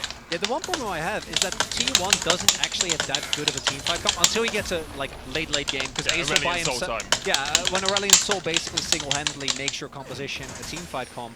Outside of that, though, particularly in the mid-game, I think you're going to be super reliant on getting Zeus out of that lane, get him out on the map. It was one of the big ways that T1 was able to turn game number 1, was G2 going in aggressively and then getting punished on the collapse afterwards. That's something that T1 is going to have to find this time around as well. Because when you look at, again, just the power and the gold buttons on G2, Yike presses are, there's follow-up from Caps, there's follow-up from Hans, there is follow-up from Broken Blade. It makes it really hard to play out these early skirmishes. Also have Mickey's ultimate if they want to try and split a fight up, right? You knock the Aurelion Sol away, the then same thing. when we saw back in, right? Oscar playing against Gen G, his ultis onto Keen were massive to allow Fnatic to win out on some of those team fights. Broken Blade now in some danger. Broken Blade just going to get Star Surge a little bit. Singularity goes down. Faker at 111 stacks now. Usually around 200 is the mark you look at for the 20-minute mark. So well on his way towards that. You only keep scaling up quicker. Keria. And goes on. Keria locked against the wall. Yike here for the chase. Will they use the cease and desist? Oner goes back in. TP flash away with the Cataclysm. Keeper's birdied out by Mickey. Hansama now collapsing. Fate's cool. Guma locked up. The shockwave. Yike going back in onto Gumayusi. Hansama has Keria on his base, and he might get taken out by the falling star. Keria trying to put the damage down, but it's too shows. Hansama. Oh, he thought he was gorgeous, and he was! He flashes into a bush where there's a sentinel, so Keria sees him, but Hansama doesn't give a damn and puts him in his place. G2 found a 3-for-1 fight. I was expecting them to get wiped there. The TP was so fast from T1, but they actually convert it into a G2 victory. Hansama does lose his life. He hands over a shutdown, but look at Caps. He's working towards a death cap second, almost level 12. Let's look back at this fight. Big thing here is, I think Faker not able to find the impact with this Asol, as the W from Poppy is down. A lot of damage goes into Yike, but because he flashes, stays alive for so long that Nicky has his W. And look here, this becomes so messy. Guma, which is one of the main sources of damage, gets taken out immediately. This ultimate finds no one, only the splash damage, meaning that Mickey can kill Faker. And Hansama can find the upper with the flash on the E. He's flashing away from the precision Was that? the Q2. Never mind, yeah. Flashes away from it because Keria actually flashed on top of him. A little bit of a spectator mishap there where we didn't see Keria being on top of him. So I think also because he flashed into fog, it also interrupted, or maybe he didn't actually even get the auto attack get off. cancelled if you're in Fog of War. And then the Spectre obviously did see him in the end, but Hansama had bought enough time to pick up the kill. T1 now pushing in the top lane, about 1,000, 2,000 gold behind. Dragon being taken by G2. It will be 2 Drakes to 0 in their favor. Now, expectations coming into this. The Orianna is getting scarily fed. The number of predictions, and of course, this series is not over yet, and by no means is G2 in a convincing position where this game is secured for them. But already, I think G2 are defying expectations in how competitive they are playing against T1. In all 3 games, we've been seeing these incredibly close back and forths. And I'm excited to see where things pan out as Caps finds himself with a 2.4k gold lead over Faker. The last time they won a best of 1 against T1 was MSI 2020. That was 4 years ago as the chain of corruption going wide from Han Summer. The Destiny's going to come in and there's no way for Han Summer to escape He's this. so dead. He's so dead. As Han Summer oversteps a little bit. Mickey looking for Hex Flash across the wall. TP in. Hex Flash can sword. Mickey trying to get away from the gold card, which was locked in by Zeus. Cataclysm into the Keeper's Verdict. Only hits onto Zeus. Guma still chasing. The collapse coming in, but Yike realizes perhaps discretion is the better part of Valor. This is what we were talking about. Make sure as being bot. Not getting the cancel. They have the ward, but not going to find that. This is a really big moment, right? This is what we're talking about. Use that TF. Although I do got to say, Hans, you can't. Even if the TF wasn't there, probably wouldn't have been going down. He would have. Yeah. I don't think that was a necessity. There is going to be a gold influx here for T1. My main issue again is going to be how are these team fights going to play out when the Orianna is this fed? Because right now, Death Cap done at almost 17 minutes, whereas Faker is sitting at less gold than Yike. Yep. I mean, game 1, Faker bounced back, to his credit. His ear ended up being godlike and he had a huge impact in the game. But so far in games 2 and 3, it has not been the Faker show. Oh. He has Flash. And the thing is, he should never get close enough to this wave for BB to really be able to collapse. Yeah, he's fine. The singularity, the range you have on it, obviously you can, breathe a little bit of fire on it as well to help those minions die. Herald's likely going to be dropped mid now. There's an opportunity here for T1. So they actually have their sights set on the bot lane. Guma and Zeus going to path down towards the bottom side, then go back to mid. Han Summer, Caps, and Mickey answering. It's only Broken Blade in bot lane. Yike coming up, opening through mid right now. Only deeper ward. You'd like to see this in the lane just to spot T1's movements on the map. What that did show us is how good the single target damage is. That's the one thing you need to be careful of if you are G2. Don't overextend as Guma. Oh, Yike! All the way onto Guma, the flash away, steadfast presence. Mickey can't find the stun, and Guma will be able to get the blast gun in time. Yike! Misses the bolt breaker, and now he's on the wrong side of dodge. Flashes away, Cataclysm, shockwave dodge with the Hexagon ultimatum, and Yike locked up and shut out by T1. No, yeah. From G2, they're getting a little overzealous. You got this flash. Should have backed up after that. It was so difficult for the rest of G2 to follow. No Broken Blade ultimate to connect. Caps' shockwave doesn't connect. And all of a sudden, that goal gap is closing quickly. And this is the thing about T1. They're quick to punish your mistakes. And they are more than willing to fight you if you bring the fight to them. Yike also investing his flash there. So the range of the Vi going to be a little bit easier to deal with. Big thing there is that there's no objective to be taken. As we take another look here. Okay, see there? There they blew the flash! They should have left! If Mickey had been able to connect that stun... Yeah, Mickey had connected the stun, that would have been a different story. That could have been a very different story. They may have been able to follow up, but G2 was just so far behind. Really nice use of the ultimate there from Carrier. And T1 is able to find a punish kill onto Yike. That'll be his first of the game. You can see, you look at the gold at the bottom of your screen. Both AD carries sitting at 4 deaths, both supports with an impressive KDA. Jungler's in a pretty good position, but that gold advantage being gained largely from Zeus' passive, some of the plates as well, has put him pretty far ahead of Broken Blade in the isolated 1v1. As long as... as we do go in, Mickey. Stun onto Carrier. That's some damage as well. That was what I was leading into. As long as Caps doesn't overextend, I feel like G2 can fight their way out of any fight, right? Caps just needs to not be in a side lane where he can get punished by the roams and the global map pressure that ASOL and TF have. As long as G2 makes sure that Caps always has either protection or is playing around the known locations of the T1 members, for T1 it's going to be really hard to ever walk up and contest because there's so much damage as Mickey. Guma has no flash, and no Edge of Night. Destiny out, smart play by Zeus to spot. The fact that Mickey was flanking Carrier, going in with a Hexagon ultimatum, knocked back with a hammer shot, the Cataclysm. Caps still stunned up, and Mickey's already killed off Zeus. Caps down, the shutdown goes to Guma. Mickey trying to put the hammer snap into the last breath, and find two, and Gumu and Carrier walk away wounded. Broken Blade arrives to the fight and they make the combo happen. Yike and Broken Blade lock down Faker and Guma, and with the Baron alive, G2 are going to secure it. T1 seem to be on the same page. We got to kill Caps, we got to build Caps, but you can't dive that deep. They are going to give up the Baron, might get at least a mid lane turret for it, but not the trade that you're looking for. And G2 take a commanding lead. The confidence that we're seeing from G2, I would have expected them to not be ready for this collapse. Broken Blade is making his way down from top lane, but this is the dive threat from T1. The lockdown onto Caps, good alternate comes out from Mickey. The follow-up CC onto Zeus means that they're able to one-shot him, but look at this combo here from Yike. Broken Blade is in range, the comms come through, Faker gets knocked up, Ona gets knocked up, and they convert it into 2 kills and a Baron. Impressive fight from G2 as T1 find themselves faltering once more.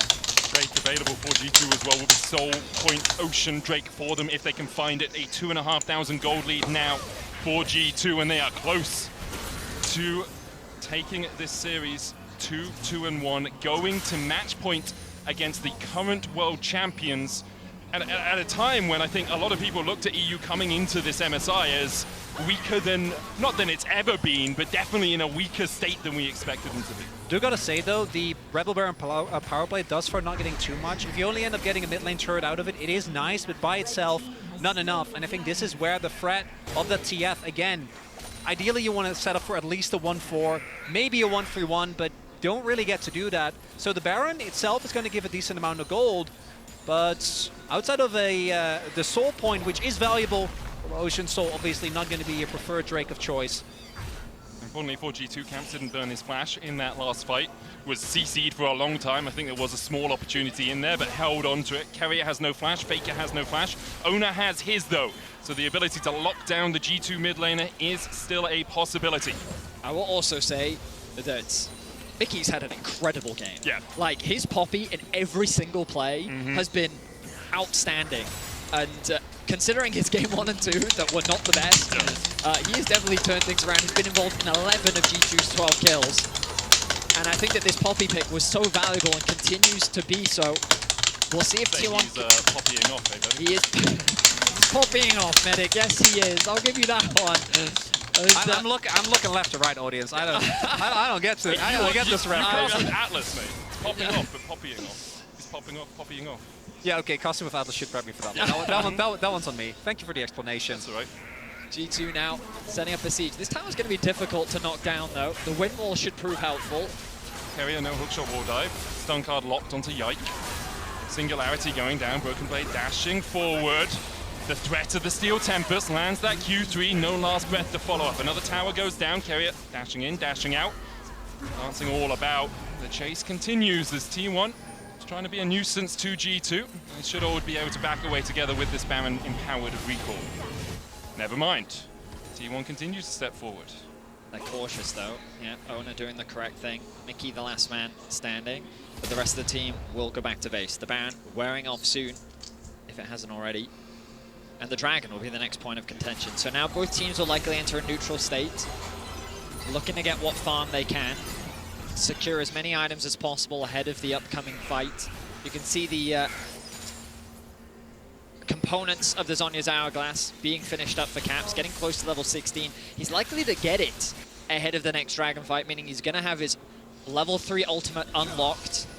Hansama very close to completing his Muramana as well. And G2 looking poised and strong, ready for the next team fight. Broken Blade puts the wind wall down. Hexa Ultimatum coming out as well as Carrier dives onto the backline. Broken Blade down to half HP. Ona dashing forward and Mickey finds Faker. The chain of corruption follow-up. The shockwave. Faker falls. Yike able to survive as well. Locked up underneath the tower. He'll die. 2 for 1 so far in the exchanges. Zeus able to walk down towards the bottom side. Kite away. G2 continue to push in for the tier 2 in the mid lane. Broken Blade. He's looking for more. They'll just take the tower. Wow. And Broken Blade was just kind of testing the waters, and T1 said, fine, we'll fight you. They tried to catch G2 completely unawares once again, but G2 were able to respond effectively, and it's Mickey. I have to see a replay of what happened with the shockwave, though, because I thought that that was going to do massive damage. We'll see back. Maybe it was just the spectator. Broken Blade, he goes in.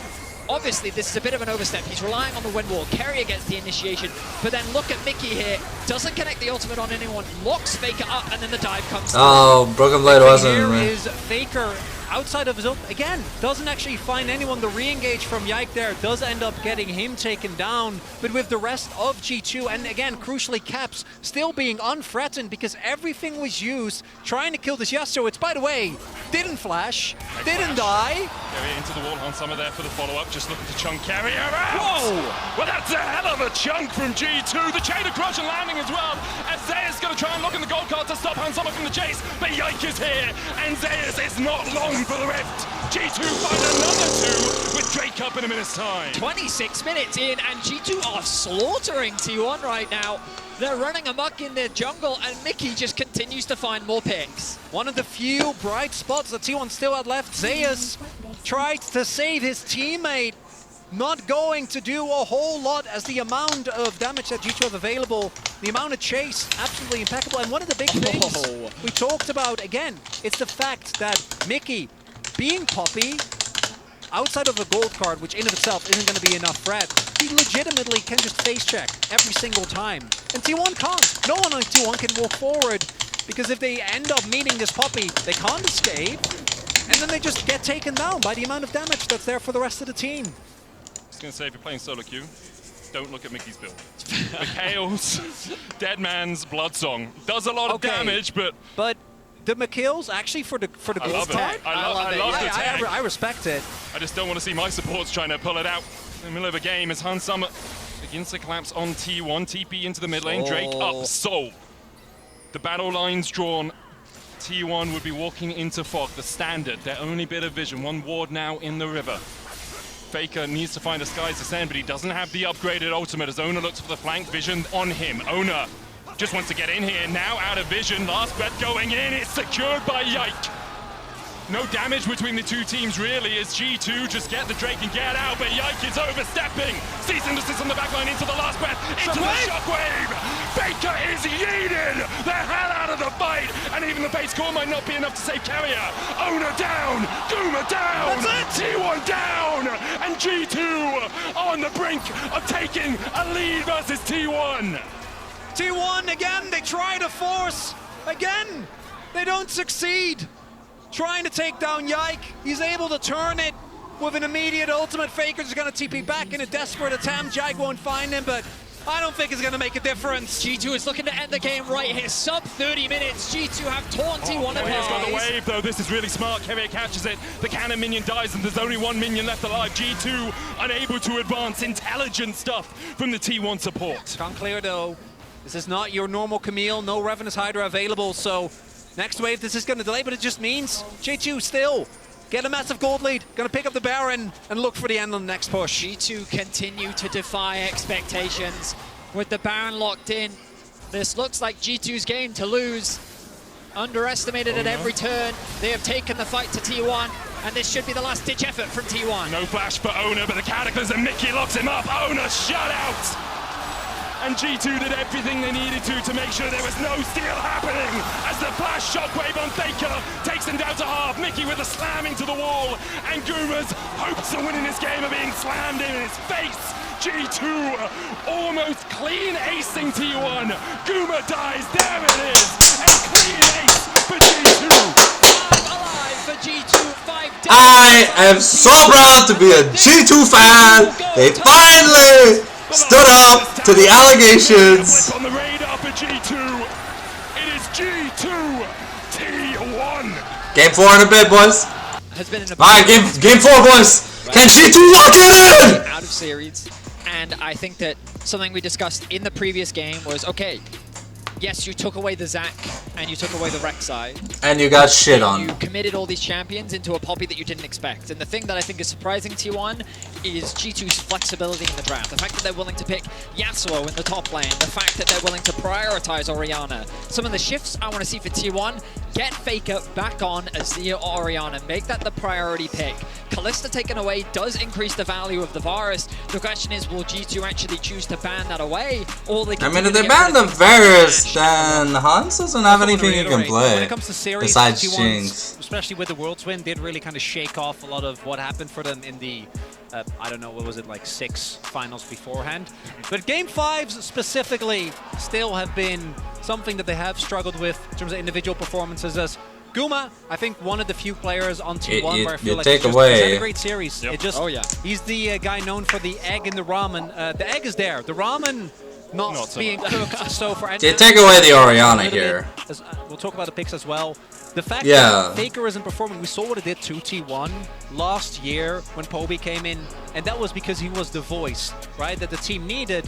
But it felt like the rest of the team was getting more dependable. But Faker, I can't remember the last time, even if he's not at the top of his game, that he genuinely just struggles as much in lane as we've seen. And credit to G2 as again, this time the Rek'Sai not going to be banned, gonna get picked up by Yike again. I mean, the Azir is the obvious choice here for T1. Get Faker back on something he's comfortable on. His game 1, yes, he faltered a little bit in the laning phase, but he bounced back and had a huge impact. And you just have to look at the series against Gen G when he managed to solo get that quadra kill that kept T1 in the game. Okay. Faker's here to play. Faker's here to play. Will T1 look to their support. Jungle? Yeah, support or jungle, that's the question. Vi is still available, of course, if they want a little bit more lockdown. Or perhaps they want a little bit more frontline. Things like Xin Zhao still available, but if they want to just grab something like Nautilus too, I think are all very viable options. I think they're a little bit skeptical with support because they know the flexibility that Mickey is showing today. What will the direction be? Xin Zhao is going to be the lock-in for Owner. So there's their initiation, their frontline, and also a way to tank up any of the damage that G2 can throw out. That said though, the Xin, we'll see to what extent Owner can have an impact into the Rek'Sai specifically. Oh, G2 have brought out... Oh, they've done it! They went back! Cogmore! So at the start of winter, Cog Braum was a thing that G2 just did on repeat. Last year they did it too. Like, this was just a thing that they brought out. It was... I forget exactly what they used it as an answer for, but Cogmore Braum. Cogmore Braum was such an effective combo for them. And like, you banned the Renata here, right? Cogmore, once you activate the W, you get to the hyperscaling point.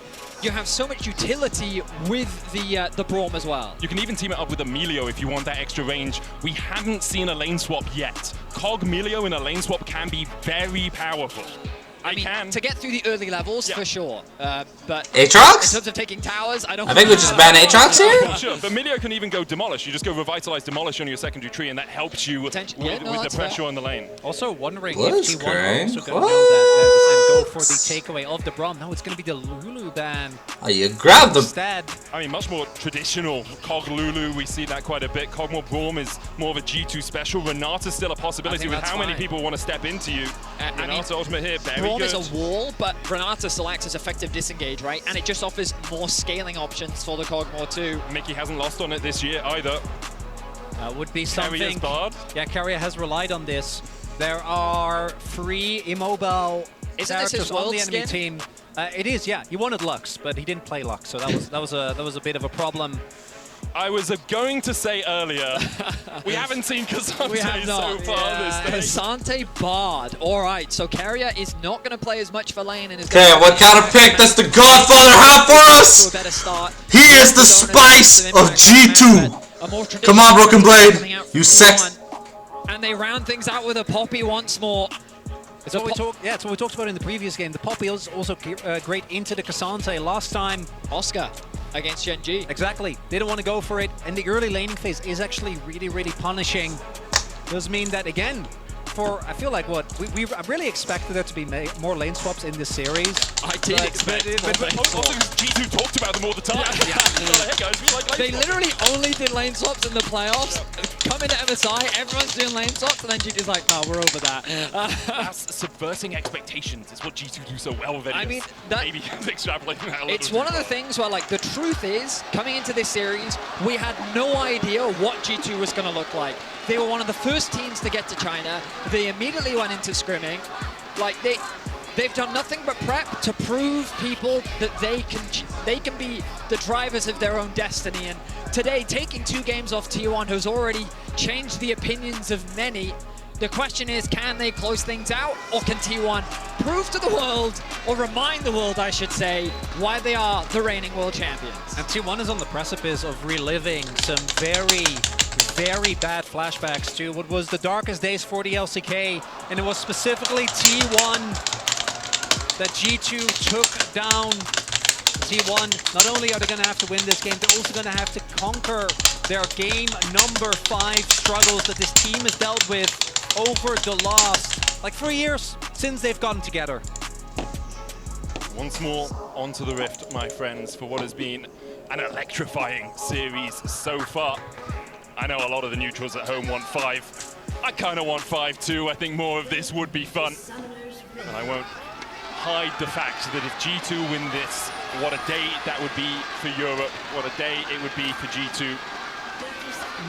It's been 5 years since G2 last took a series off T1. I want to echo again what I mentioned.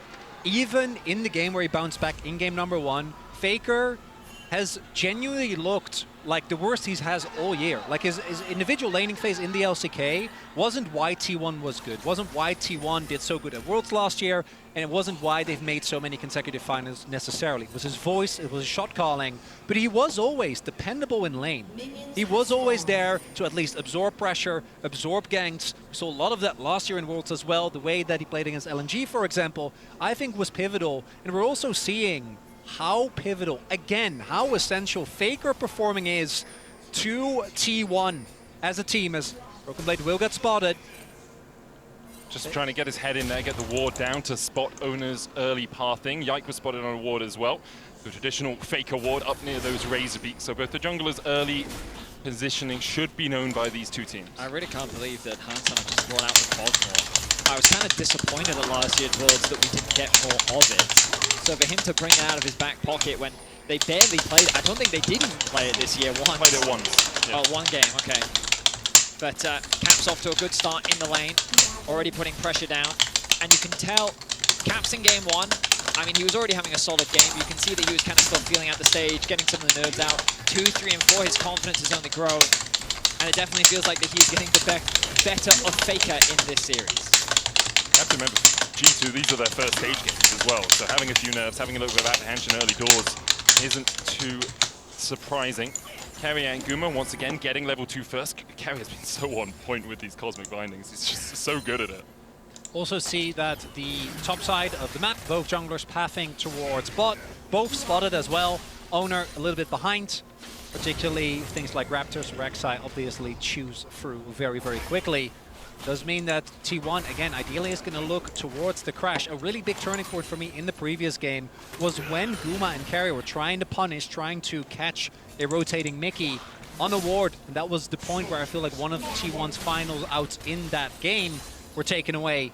This time around, Yike, going to look towards Faker, who already is pretty low. Owner. He's not burrowed, so he doesn't have the tremor sense. He will know that Owner is in this sort of area. He's not going to step around to steal away the red. Now he checks the Razor Beaks, but it might just be a gank on Faker. Tunnel flash. Faker's on the right side of the map to react to this, though. Faker flashes early. Has to. Yeah, otherwise he's dead. Yike might still look for it. Owner's path down towards the Krugs. Yike Mission now successful here. Carrier now on the roam, as you'd expect. Mickey quick to follow. Only level 2 from him, though. Does he have the handshake to maybe set up for a play? Neither going to connect. But this does give Yike control over the bot crab. Maybe you can get a double crab here. Owner is, of course, level 4, though, with the push in bot. No mana on Guma, but the low HP from Hans means that he's in some serious danger. Yeah, Mickey's only level 2 as well. Yike's going to try and smite this away. Owner doesn't have a smite. Mickey with the handshake. Bad smite lands from Yike. There's the heal as well. Mickey has to flash. Yike flashes as well. Good reactions by Owner and Carrier. Nice decision-making overall, knowing that on the roam back, it was very similar to what we saw in game 1 when Caps was going for the roam top. It was that in the rotation back that T1 was able to find the punish. They're skeptical about, spotted from the tremor sense. But level 4 still for Owner. He can keep the pressure up here. He knows that he has the push in bot. Gumayushi's still low on mana, but HP from Hans is still low enough that they can force this fight. I can look for the smite here. Both of them have it. Owner doesn't get it. Yikes, secures it. Meanwhile, in the bot lane, Mickey and Hansen are forced away. Gumayushi looking for that first plate. They pinged the ward as well. Owner definitely needs to get that. There's still pressure that comes out from this, but picking the Gromp up would have been really big. Owner's camps on the top side of the map already up. is going to take the scuttle, but T1 really was looking for more there. Also saw an early proxy, I think, come out from Broken Blade, as of course the early levels are the roughest for the Xante in this matchup. Don't really have any meaningful threat whatsoever, but also not tanky enough to take the beating from the Poppies. Keria, as bards often do, trying to be annoying. He's doing exactly that. Wave nicely as well. But Hansama struggling in this lane matchup. We'll be honest, it's been a while since we've seen it, but Gumayushi is still playing with the utmost confidence. Keria leveraging his range and the pressure that he's generating, along with the jungle support to build up a lead already. And you mentioned it earlier, Chronicler, Gumayushi really has been the pillar for T1 in this series. I feel like that even in their losses, he still found ways to have impact in the game. It was much harder last game because of the Poppy, of course, but he's been doing what he can for the team. And I keep my eyes on him as we approach the mid to late game as still being a stalwart and a threat that G2 have to find a way to shut down. Faker ticks over to level 6. Keria was roaming towards mid, but just wants to get a bit of vision down. Oner making his camps. Is slightly ahead of Yike because of the extra time Yike sort of poked his head into the jungle. It's about 1 camp in advantage for Oner. Zeus looking for the Intofos. Isn't going to land that Q3 as Yike clears out the vision and gets over to level 5. One of the big things here is that both junglers have consistently been found as dodging the Wind Becomes Lightning. Their Owner still looking for Chase, but not going to continue. Obviously really hard to lock Rek'Sai down. Specifically the fact that neither Owner nor Yike at basically any point in this game have been not tracked by their respective opponents has meant that thus far not a whole lot of volatility intrusions. Oh, okay. I think it's a wave clear plus maybe a catch there. There's another wave. Yeah. I think He he was cleared trying to that catch. one, though. I think Got it. I think he was trying to catch Faker off for sure. Doesn't have the TP, so he's likely going to stay to catch this wave. He's been taking a few poor trades against Faker. Well, you think Faker's flash was burnt early doors, and since then Faker's actually been in the lead, both health and CS-wise. Yike still looking for mid. Faker still a quarter of the cooldown left on his flash, but he can just dash across the wall. Grub's taken by Oner. Caps no shockwave, remember? We saw it burnt a moment ago. Yike hits a Void Seeker, but Caps is down to 150 HP. Super awkward for Caps right now because he needs to get a base off. Oner has full control. He's going to move into the red buff, which he knows he can take because he has push in top and in mid. Maybe Yike can go for a steal, has the smite. TP in, Broken Blade will be able to join this play in just a moment. Yike knocked up. Mickey's on his way as well. Zeus the first one here. Faker moving from the mid lane. Red buff resets, and the smite not there in time to take it. G2 able to distract T1 for long enough. Don't think he got into smiting threshold with no level up yet for Owner. Still 6 treats away. Bot side though. Look at how much Mickey is losing off the back of this. Keria forcing the ghost out, but Mickey roaming up to help his jungle. That means the plates are going to be lost. 2 waves stacked up underneath the tower. A gold lead continues to be built for Gumayushi, and while the solo lanes of G2 obviously have been doing very well in this series, it has come at the cost of Hansama losing a lot in the laning phase. Keria provides the exit way for Gumayushi to get away to safety, as Hansama can now return to lane to collect the scraps of what is left of the wave. Look at it, 26 CS down now. There's basically 4 waves for Gumayushi over Hansama. Hansama will be able to pick up 1, but overall, T1 in a very strong position here. 600 gold lead for Guma. And a lot of this is going to come down to, for me, what can Broken Blade do, what can Mickey do? Because in isolation, Hans, Caps are going to have a really hard time trying to actually play team fights against Bard, against Azera who can scoop them up, and against like a Sanse. So the Renata in particular is so insanely strong against compositions that are going to try and aggressively get onto your backline. And T1 doesn't have a whole lot of range. You're really looking at, you know, some poke from Guma. We already talked about that. It's more about the setup and the follow-up damage that the Lethality Varus provides. Not in of itself enough to really keep teams on the back foot, unless T1 is able to continuously build this bot lead. And it's, again, the stabilization of mid lane, which has made this game look completely different, because Faker isn't playing from a deficit. Guma and Keria actually get to exert their pressure in the 2v2, which is where, I think, consistently in this series, Poppy game notwithstanding, they've been able to excel. I mean, Faker's looking much more comfortable now. All these tunnels. I love Rek'Sai. Keria, level 6. Mickey very far behind in terms of XP. All the early objectives are going T1 to 8.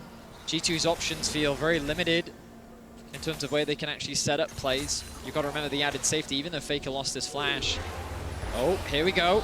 Tempered Fate coming out. Mickey caught first, Cosmic Binding just short there. Handshake back as Hansama tries to open up. Owner here as well. Gumayushi can step past the tower in just a moment. Yikes on his way. Mickey not yet. Level 6 doesn't have the hostile takeover to turn the fight into anything more for G2. The heal was used by Carrier defensively. Wind becomes lightning, didn't connect onto Mickey. He's very close to level 6 now. Yike has an eye on mid lane. I think Faker's playing very smartly though, hovering around the top side of the lane. He just dashes away. Yike can't tunnel onto him. It's the safety of the Azir in the mid lane. Yeah, I mean, he also has the added sustain from the fleet footwork, right? He's just doing a great job in general. Level 9 secured for him. First item finished for Gumayushi.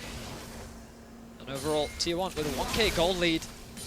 Just kind of thanks to the pressure that they've been putting down across the lanes and around the map. Want to see though, because one of the big things that has been the most impressive to me about G2 is the fact that they've actually been able to hold or to fight their way back from these early deficits outside of game number 1. I mean, it's not a really big deficit when you think about it. They've been able to match T1 when it comes to the early skirmishes, something that I think T1 generally within the LCK is the best. Gen G, when it comes to mid game, when it comes to macro, they're obviously, and when it comes to sidelines, the team that excels, but the Baron calls that T1 is so often known for, not really anywhere to be seen in this. I'm sure Guma's a little down, but the strength of Kog'Maw is not his early game, it's his mid to late game. This lead. Again, a lot of it is on Guma. We talked about how tough it can be for Hansama to play some of the later game fights. Same for Guma, honestly, because he is playing against a whole lot of aggressive backline threat. Carrier able to magical journey his way to safety. G2 got the bot side scuttle crab, but meanwhile Owner is taking the 5th, 6th grub for T1. And they also got the first Drake. Neutral control very much in T1's favor in this game so far. Oh, completely. And you can see advantages gained in mid, advantages gained in bot. Look, Carrier with the stun. I don't think they're trying to catch the wave. Yeah, I think this is a little too ambitious. And this gives a window now for Faker to push in mid. Caps is going to lose a decent amount of farm. He does, of course, have the TP. But Faker going to be happy with this. Level 10 ticked over for him. I mean, they're looking for the Caps TP in with Yike here as well. He goes to a tunnel, so Faker doesn't immediately see it. Emperor's Divide coming out as Caps goes for the chase, but Faker able to escape the clutches of G2. Nice little play there from G2. Doesn't really result in a huge amount, though, as Faker's able to glide away to safety. Next Dragon spawning in about 2 minutes' time as no first blood yet. And what's been a very bloody series, it has surprisingly calm. Caps will want to get to the lane anyway. Doesn't really matter whether he goes to his turret or the tunnel. We do see Carrier. Tempered Fate, Capside steps, Cosmic Binding, Capside steps that too. Magical journey in by Carrier. It feels like one of those, I missed everything, you have a go, Owner. And Owner decides against Owner's going like, forward. I'm good. Let me Summer, though, down to half HP. Faker does have the flank position here. No Emperor's Divide, remember, as Owner goes in. Crescent Guard flash away from the Chain of Corruption. Immediately, Yike and Caps try to dive on a Faker, but Hansama's already fallen. Hostile takeover lands on 2 first blood. Goes over to T1. They find a second. The Cosmic Binding from Carrier is just sublime. And now Caps knocked up, tries to flash, but there's no way he's getting away from Owner today. Or is he? As he continues to walk away, has to dodge, the wind becomes lightning. Owner gonna tank the tower. Audacious charge is enough as Yike falls as well. It's 4-1 T1. Okay, well. Just like that, T1 blow the game open. A single fight is all it takes. 3,000 now the gold lead. Hans gets trapped in the river. And without any hesitation, T1 collapse. Mickey also not able to find a whole lot of impact with that ultimate. So instead it gets broken up into these little fights where, unfortunately, for G2, they're not able to take down any of the targets in time. The Bard providing a lot of added delay as well. And I understand that G2 want to look for this because there is no ultimate on Faker. Owner goes in super aggressively, and even with the Chains of Corruption not hitting, 2 members are trying to take down Faker, whereas Hans gets burst down immediately, and then Mickey, again, his ultimate not actually finding anything, ends up going down. And then that tunnel, I don't know if they get out otherwise, but definitely didn't hit the mark. Yeah, I mean, at this point, Yike also trying to do what he can against Gumayushi, but he's level 9. He's going to tick over to level 10 off the back of this as well.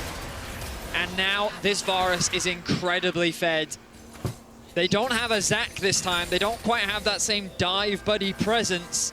which means that Gumayushi not going to be as scared as he was in game 2. That's also a Comet Varus. Yeah. It's not lethal tempo like on hit, you know, in the long fight. He doesn't even have Veil of Blades. Opportunity knocking for Gumayushi. Oh yeah. The lethality already with that serrated Dirk as well. And now G2 very much in a hole. T1, this is kind of more of what we expected from them in this series. Getting out to an early lead, 4,000 gold their advantage. And the question for G2 is how on earth do you fight back from here? Because T1 are so good at suffocating you out of the game. And that's exactly it. Look at how they'll use their mid-pressure now to unlock Carrier to roam around the map. They have push in top lane. It's been a pretty neutral matchup, but Carrier wants to try and change that. There's not much of a wave to play around, so it's going to remain a neutral matchup. The biggest problem that G2 have to deal with is how do they shut down Gumayushi? And even if they do, Faker's continuing to ramp up on this Azir. They have 2 huge threats. And I don't know if this Cosmo is going to be enough. We'll have to wait and see. Is this Xin Zhao is going to be a problem? Another big thing in the previous game was that because Mickey was on the Fat Poppy, he could just walk in and provide very easy, very safe vision. And there wasn't really an opportunity for T1 to punish him any time. On the Renata, obviously not going to be the case. The Poppy's still in the game, but Broken Blade not only able to nearly have as much of an impact when it comes to setting up for these objectives, as he needs to match one of T1's solo laners in a side lane. We're looking at bounties on the board already here, and this slower pace, seemingly T1, at least for now, benefiting the most. And even though Faker did take a death there, I think we are seeing him, as you actually we talked about this a little bit coming into the day, Veddy, Faker's champion pool, and it's funny because it's Faker, and he's played, I forgot, I think it's like, It's like after 79 or 80. After Aurelion Sol, he was at 82 champions. There you go. So, Yeah. Wow. So obviously his champion pool is as wide as League goes, but hold up. Integration hits. Hostile takeover is going to be popped. Gumayushi's going to be caught in the back of it. Broken Blade with a flank position. Yike with a double knockup, but Caps not quite here yet for G2. The Tempered Fate buys a second. Carrier is going to be the first aboard as G2 continue the battle. Faker in with the Emperor's Divide, but Faker low. Zeus on that front line though can tank for days. Broken Blade can't quite land the stun into the wall, but the shockwave. Pathmaker out. Zeus survives. Living Artillery just short. From G2, they find one, only Carrier falls. Okay, so G2 actually win a fight there. The TP from Faker doesn't really result in much, and it opens up this mid tower. Some bounty gold will go back to G2. Okay, that was a good fight, You have but to be careful, don't overstep your boundaries. Because they get all the summoners out from Gumayushi. A nice flank TP from Broken Blade could have been the demise as G2 only find a single kill. Smack dab in the middle there. Faker doesn't join until realistically it's already too late. Nice knock up there again from Yike.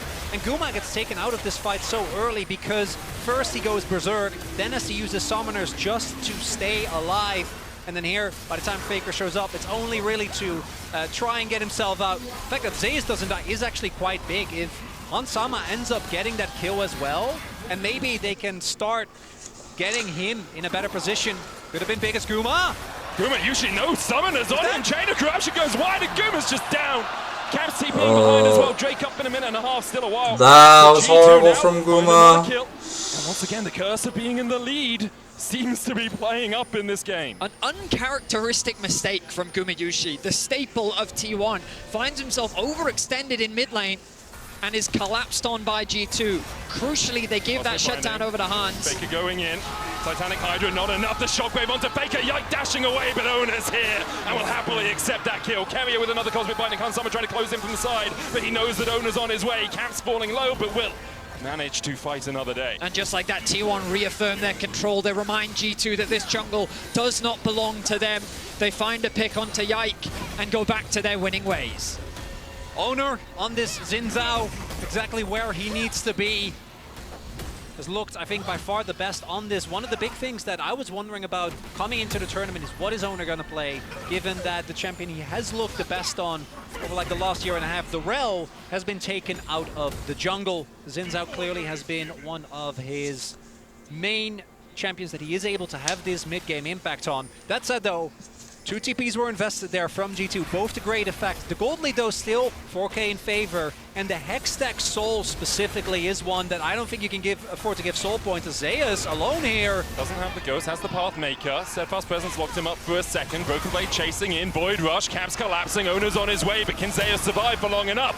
The all-out might not be enough as Caps lands a shockwave on 2, and now Ona with a bounty on his head in the middle of 3 members of G2. Caps flashes out of vision, and Ona has to flash away. Collapsing though, T1 come in. Guma Yushi there first. Yike dashes away from the chain of corruption. Ona falling low, but the piercing arrow from Guma Yushi never misses its mark. T1 find another. Guma doesn't miss those arrows, and that's pivotal because otherwise this could have been a disaster. Ona not dying could have, or rather Ona dying could have been a turning point.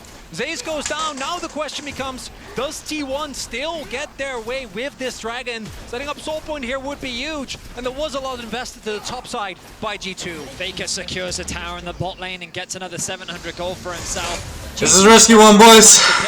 T1 is setting up the map nicely with the push in mid and the push in bot, which means that Zeus losing his life here isn't the end of the world. But T1 say we can actually fight this. The arrival of Ona thinks that, hey, I can turn this around. He commits as much as he can, but he almost loses his life. He's forced to flash away. The arrival of T1's bot lane is what turns the fight around. Look at this arrow from Guma Yushi. Oof. Nicely done. We find him landing these arrows crucially in so many fights. He finds another, brings himself to 3-1 and 2. Okay. About the bounty going over, still see this huge level. Last time, Yike on the Rek'Sai was a raid boss, unable to be taken down by anyone on T1. That's not the case here, and it looks like with Caps over the top side and not having a teleport available just yet, they are just going to give up the soul point. I understand for G2, but T1 going to be very happy about that. Yeah. G2 in the hole right now. 2 items on Ona, 2 as well on Guma Yushi. He's building up towards that Manamune. Faker a little bit behind, but still ahead in terms of gold. He's just got Piecemeal, Seeker's Arm Guard, and a Void Staff on its way. Crypt Bloom complete for Caps. We'll be trying to get towards that Rabadons, but right now, T1 in the ascendancy, looking to take us to 5 games again. Yeah, it's a throwaway, Harold. It's a charge. Yeah. Good enough. They get what they wanted. Damage is done. Look at the difference in mid lane as this time around. 1.1k for Faker, almost level 14. So much more confidence in his play. As right now, the entirety of Tier 1.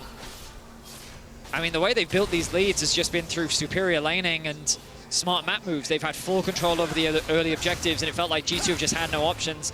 This Cogmore pick came out as an answer to Varus, and it just hasn't worked out. Perhaps if they can scale for long enough, there's a world in which G2 can turn these fights around, but right now, it is fully T1's game to lose, to bring us to Silver Scrapes, to bring us to a game 5. Making scene here. TP behind. Hansama has 2 items. Yike goes in. They look for Ona first. Crescent Guard pop by Flash. Broken Blade might go for Guma. Can knock him into the wall. Carrier though is going to spot him. Steadfast Presence going down as the Sundisk is used. Flash from Mickey with a hostile takeover, but it only lands onto the Azir. Yike trying to do what he can in the middle of the fight. His Ona's already down to half HP, but Yike and Mickey and G2 have to retreat because gold from Carrier. The shockwave only lands on 1. It's Ona, not the target that G2 wanted. And Baker has had enough. He slides G2 into the waiting moors of his team. Alright, we got a game 5 angle, boys. Look to take us to match point. Really poor play from G2. But the geometry of that fight with the Bard. I think the Kalista is easily answerable. I'm feeling they're going to try and bring us to back-to-back Silver Scrapes.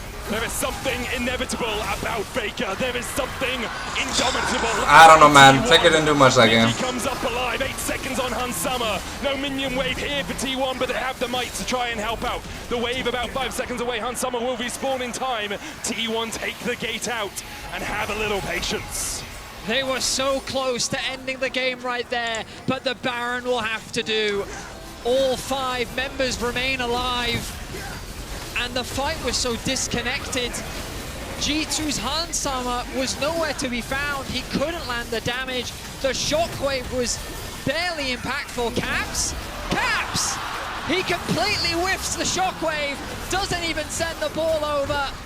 Another to add to the list of Caps fails as T1 walks away with the Baron.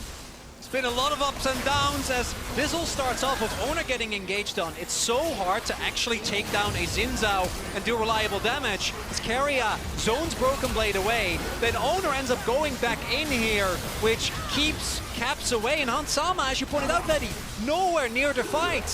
Faker has no threat onto him. He's just able to keep dishing damage out.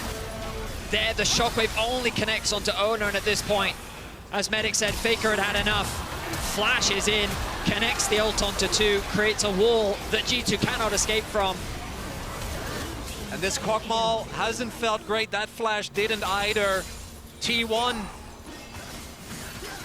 It's quintessential. It's about to bring us to another Silver Scrapes, and man, what a treat it's been. And what a turnaround, an absolute stomp from start to finish from T1, reminding the world why they are so feared. They're continuing the siege. Good damage from Guma. Forces G2 back as they chip away at this tower. There have been 9 5-game series in MSI history. We might get 2 in a row. In fact, I think it's pretty much certain now as T1 push in for the top lane inhibitor.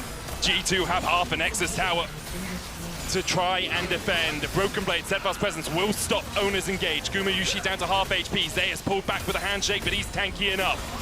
G2 looking for any last vestige of hope, sending up prayers, looking for a miracle. Broken Blade finds one perhaps as Owner's locked up. He flashes the wall.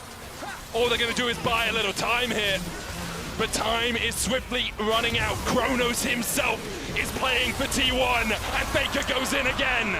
Stopwatches the tempered fate from Carrier. In fact, the streamer slide was not enough. The shockwave from G2 will do nothing as T1 assert their dominance on the series and take us to Silver Scrapes. Alright, Silver Scrapes angle. Game 5 in a second. 2 days in a row, we are blessed beyond belief with good League of Legends and with incredible series. I'm Medic, this is Chronicler, over there's Betty, and we are honored to bring you through the final game. We pray. Dylan, please be cooking a good draft. I'm excited. I don't know, that draft just lacked the I haven't oomph. had confirmation, but I'm pretty sure Also, they played like shit, but... which means that things are going to be interesting, because... I mean, if you give figures, yeah, at least have a plan. It looked like they didn't have a plan. Giving away the Orianna and saying we can pick the Azir. I think that was massive when pairing that up alongside the Xin Zhao to give them early game control and just lane dominance. You have to imagine that Varus is going to be a higher priority for G2 this time round. And I question, how will G2 answer? Will they give Orianna to Faker and answer with Azir of their own? Or will instead they prioritize the Ori? Looking at the bans thus far, in the last game, there's Azir, and I wouldn't be shocked if they end up actually prioritizing the Orianna. They probably will. They'll give over the Varus. But now it's Varus versus Kalista. I feel like G2 should go for the Varus, but they'll probably go for the Kalista. I gotta say, might be a novel idea, but what if you're struggling in your 2v2 bot? What if you lane swap? I mean, maybe they could do it. Because the thing for me is we keep talking about it, and this is what the series meta has gone down to, right? The mid lane matchup has been so pivotal. I feel like it's been very swingy. Huh? And when we think about, I was talking to you about this earlier, when you look at what Faker has played this year, as they took both of them! They did both! Okay, so Kalista top of possibility, Kalista support, obviously with lethality, something we have seen from Keria before. But it was he that debuted Kalista support, no? It's gotta be. I don't think Koma's gonna be like, okay, Zeus, play Kalista top. I don't think we've gone that far yet. Except play Bane top, I'm just putting it out there. I know. Now? You know, no joke, I'd love something like, oh no, they're lane swapping. It's the lane swap. It's the... Crack it out, game 5. It's okay, we're marbles. swapping. It's the swap. They're finally doing the swap. They've practiced for so long. In game 5, they're bringing the lane swap out. T1 have to recognize that this is happening. But here's the great subversion of expectations, Betty. You think it's happening. T1 go top lane. You're just in your normal lane again. But there's so many, what if they see it variations. Coming? No, but I think that even, like, you let G2 swap because you know that your siege is so much faster. You can get so many plates, you can funnel a much greater lead, even if they get out of the early laning phase. Sorry for Faker. Oh my goodness.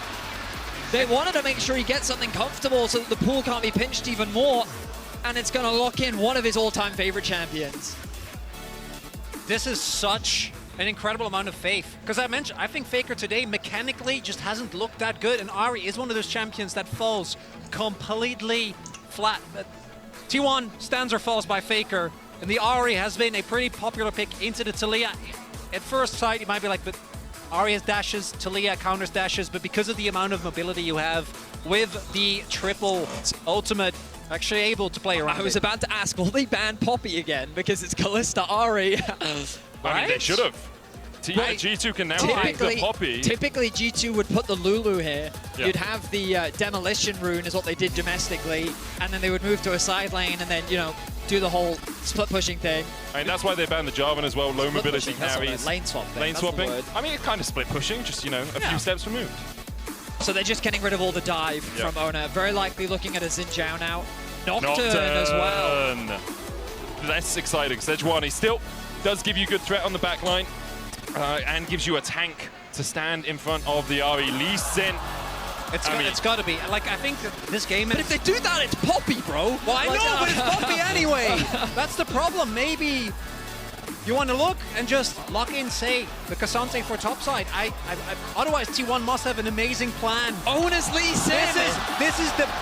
Again, it's the freeze Poppy angle of all time. The only thing about the Poppy is, as a support, it doesn't give you that attack speed buff that something like a Lulu would do, so you do lose out. You could put a jungle. You put a jungle, and then I'm wondering what T1's response is going to be, because it might end up being just one of his carries. T1 with a full carry composition would surprise me. And there's the Poppy! Oh! I love this from both teams. I mean, like, Belveth, G2 just saying, okay, the thing we practiced, and comfort, let's just go for it. T1 doing a very similar When thing. Yike debuted in the LEC, this was one of the early champions that he brought out. Cassante, no surprise from Zeus. Yeah, they need a tank. Remember that I don't think Cassante's lost in the last 2 days. Big thing I don't think so either. Big thing here is that this time Zeus obviously, even knowing he's going to go into a lane swap, doesn't also go for the self-counter pick with the Poppy going towards the support role. That said though, T1 better blow up this game in the first 10 to 15 minutes, and even with the lane swap, the onus is going to be on them to find huge early leads. Because otherwise, if you look at what G2 have, once you get to mid to late game, no one on T1 is ever going to touch Hansama. And I don't think he's had the best series so far. But if you're a Jinx with Taliyah and Poppy standing in front of you and a full short-range composition on the other side, the game's got to be yours. I think that T1 just have like zero utility, right? And that what they do have is like very single target, right? Like their engage is so weak. Compare that to Broken Blade, Mickey, that both have great disengage and engage tools. But they kill you. I mean, they do. There's a lot of damage. Well, that's the Death point. is the best form of CC, buddy. It's going to be exciting. A lane swap is pretty much guaranteed for G2. We'll see how T1 respond. We're going to game 5. Ona's Lee Sin is something I'm always excited to see. Yike on his Belveth, comfort across the board. Let's jump into an incredible decider in this series. Take a moment, take a breath. Probably the last one you're going to get for about 30 minutes. These two teams have butted heads, have battled on the Rift for 4 games, and now it all comes down to this. You paid for your whole seat, you're only going to need the edge of it. 5 years was the last time these two teams went to 5 games. MSI semi-finals 2019, the one that G2 did go to win. The one that us EU fans have been holding on to and have been praying to see that series again, and here we are seeing it materialized.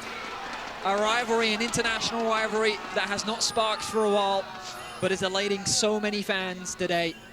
Let's see how things pan out. The lane swap expectation coming through Hansama, hovering around the bot side of the map. I don't think they're swapping. They will. They might do the split map strat. They might do the split map into potential bot dives. Mickey also went for Halo Blades. Just as another confirmation, they're going to be looking to go as aggressive as possible. It looks like it's going to be a delayed invade into split map. What you can do early on a lane swap is overload one side of the map to try and get the summoners out, and that's what G2 are doing here. Flash forward from Mickey, puts the buckler down. Gumiyushi still has the flash. Yike unable to get close enough. Caps coming in from the side as well. G2 just overloading. Carrier's going to start putting some damage down. Guma has to flash. Ward down, Charm though. Caps flashes the wall. Zeus with the Pathmaker first. It's a 5v5 a blue buff. T1 is committed to denying the split map from G2. So they've matched with 5 people. Zeus being here as well means that it is a very awkward situation. Level 2 trying to be secured by Owner on the Wolves. And Yike's going to try and stop him from doing it, but he's stepping further forward here. Stun from Mickey. Carrier tries to flash away. The Ignite is ticking, but they just don't have the damage to take him out. Yike now trying to escape, but the Pathmaker locks him up against the wall. He has to flash. Owner gets 2. Where's he going to go? Back towards his blue. TP from Broken Blade. Both the flashes of the T1 bot lane are down. One big thing though with these double Halo Blades lanes is you need to look for level 1 dominance. Carrier's already forced back, so that is going to be much harder for him. And Guma, also no flashes available on the immobile characters, I think is going to be pretty detrimental. Oh, Mickey just took a tower shot there. Not ideal with Carrier making his way back out into the lane. Of course, he does have the Ignite, but the level advantage that G2 is going to find themselves with. I wonder if they'll push this in and actually look for a swap. It's a possibility. Hansama get that last minion. Owner obviously ahead in terms of the jungle as well. Yike having to flash back now on the Krugs. Oh, but they've done this before. You expect them to go for the reset, because why wouldn't you? But Belveth is hovering as well. Yike needs, there it is, level 3 secured for Yike. How suspicious will T1 be? They're skeptical. Sentinel out, Hex Splash into the wall. Guma down, Mickey takes it. First blood for Mickey. No flash on Guma usually ends up working out. They don't need the lane swap. The invade has worked out for G2. And now it's a 700 gold lead in the hands of the European squad. And particularly with the draft that T1 went for, losing early control is devastating. Guma going down there, worst case scenario as well. Yeah, Carrier able to pick up a little bit of the wave, but that's not who you want. And even more pressure now towards the top side of the map here for T1. The one upside Owner has been able to farm, whereas Yike, as you pointed out, a little bit delayed there. Broken Blade. Just trading in here, Yike went Scuttle Crab, now still hasn't farmed up that much. Only at a couple of camps. Zeus is going to be forced away. Owner can try and invade here. He's not seen by Yike. Smite used early from Yike. Owner has his available. Sonic Wave, that's the steal. Owner should be able to get it. Smites it away, waited until it was about 500. And now that's a 2-3 camp lead, in fact, for Owner. Really good start for Owner. One of the advantages gained for T1. We'll look back at this play. Hex Flash used from Mickey. Knocks Guma into the wall. There's just nothing Guma can do. I mean, the heal comes through. I mean, the bad news is that the first blood goes to Mickey, of course. They would have loved to have gotten that gold onto Hans, but they'll take it. The biggest advantage they've gained is, look, the experience. You'll see Hansama about halfway to level 4. Admittedly, with this wave, Guma's not that far off.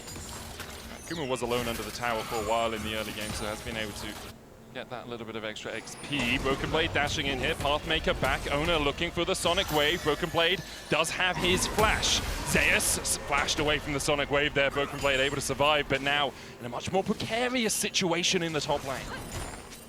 Wave in a bit of an awkward spot, but it should get fixed. Caps and Faker just trading back and forth. Faker with a small CS advantage. Broken Blade is going to be a kill! Zeus dashes away, has popped the Ghost. Charm in the mid lane though, as Owner's on the board. The 2v2 of this Ari Lee is going to have to be the thing that digs T1 out of this early deficit. An Owner picking up an early kill, absolutely huge. Broken Blade, even with his flash being forced, forces Zeus to Ghost. Neither top laner having their teleport available, particularly in the lane where one of them is resourceless and has a lot more innate sustain. Actually, a really big lead here for Broken Blade, as he's going to be able to push in this next wave as well. And Zeus, just to make sure that he doesn't die, has to back off. Nice, I was hoping we could get a replay of this. Of course, Caps, no flash available. Applies the slow. Nice flash in from Owner to just increase the likelihood of guaranteeing the charm. That was enough to get them the kill. Faker commits the TP top lane. He's going to go catch that wave. They'll send Zeus off to mid. It's actually a swap coming out from G2 now, Very. That it is. Summer working his way up. They want to get those side. grubs, of course. I mean, it makes sense. Also get them away from that volatile bot lane 2v2. Carrier recognizes what's happening on the map, making his way towards mid. Big thing here now is that G2 The one thing that I think they still need to be respectful for is the amount of early game skirmishing power this T1 comp has still is absolutely insane. Single kill can start the reset chain for Keria and Faker. G2 not going to be contested here whatsoever as the lane swap comes through. Importantly for T1 as well, Broken Blade just burnt his flash in the top lane. Obviously, Zac very difficult to kill, but you do have double Halo Blades AD carry in that bot lane. If Broken Blade overextends, there's a possibility you can take him out. Caps has the Weaver's Wall, Zeus is here, Ona's standing out of vision. Faker's moving up. Mickey looking for it, Ona's still waiting, Zeus hits 6, but it's rooted. Can't go any further. Broken Blade looking for Gumayushi. Flash heal still available for the T180 carry. Carrier here to bolster his defenses as the let's bounce from Broken Blade. Just chunks out Gumayushi, doesn't get a summoner. Zeus, now a target. Pathmakers forward, gets the stun into a hammer shock against the wall, and Hans Summer is on the board. It's the Poppy again! Locks him down! Mickey denies him the opportunity to isolate a target and drag him through the wall to the waiting arms of Ona and Faker. And so many minions are going to be lost here. Caps is sacrificing a lot to set up his bot lane for success, but 1,000 is the goal lead for Hans Summer. We saw Guma and Keria locking in this bot lane to win out on the 2v2. But what is happening? They're not getting it. They're not getting the strength of this Varus Kalista. They are being denied it as Guma a full level behind Hans Summer on this Jinx. And where are Gumayushi and Keria on the map? Top lane. So where are Hans Summer and Mickey going? Bot lane, immediately pathing away from it. There's no grubs for another 2.5 minutes. There's a Drake on this bottom side, and Hans Summer and Mickey will get pushed through that bot lane. Super Mega Death Rocket coming out here as well. Just to interrupt the backs. Just stop the backs. Keria doesn't get to recall. Oh my god, absolutely brilliant. It's going to delay them so much. Cassante making a beeline back towards top lane. The TP is available for Broken Blade in a minute and a half. It's going to be unleashed. Hans is going to push this wave in as quickly as he can. The question for me is, do G2 want to try and go for an early Drake? They could just choose to sack it. They could say, we don't care, the grubs are our priority, as we want to make sure that we have more sieging power and more play towards these plays. Look, they're hovering. They're faking that they've gone back to base. Guma was skeptical earlier, still lost his life. Let's see if he falls for it again. Got to be more skeptical this time around, although I do think with no vision whatsoever. Oh no, he's walking back up. Yeah, he can just go in, Guma's there. Looking for the don't lock, immediately double flash from Guma Carrier. Mickey dashes away with a heroic charge, Ona's in the river. But that's exactly what G2 wanted. Obviously a kill would have been good, but there's no summoners, no flashes for Guma and Carrier. T1 do start up the Dragon here. Does look like that is going to go over. No sums is absolutely huge with the amount of dive that's available for G2. Trying to stay alive against Talia, against Belvev, against Zac. Going to be so much harder. One of the really big things is with this continuous swapping as well, this T1 comp is so reliant on early tempo and finding early skirmishes. So getting to an objective first, trying to force your opponent to then play into you, and then take them down with your spirit. Oh, this is beautiful from Zeus. Gets the all out, but Broken Blade with the last bounce can just heal up from that volatile matter. Elastic slingshot out. It's an ultimate for an ultimate. Zeus popped the ghost as well. Mickey looking for Guma, no flash. Chain of corruption into the zap. He's dead, says Chronicler, and G2 agrees. T1 is being read like a book. Guma having an incredible series up until this point, but now getting punished left and right by this Poppy that, again, we saw coming like 2 picks in. I mean, I'm agreeing with you, Chronicler. The Poppy felt like the obvious choice. And Mickey, he's having a stellar game on it once again. The pillar that is Gumayushi is crumbling under the pressure of Mickey's Poppy. And they're going to look to take another shot at the pillar. Steadfast presence knocked into the wall, and down goes Carrier. A killing spree for Hans Summer. 1.8k the gold leads. Yike needs to be careful though, because Faker and Ono on the collapse. Broken Blade in the top lane.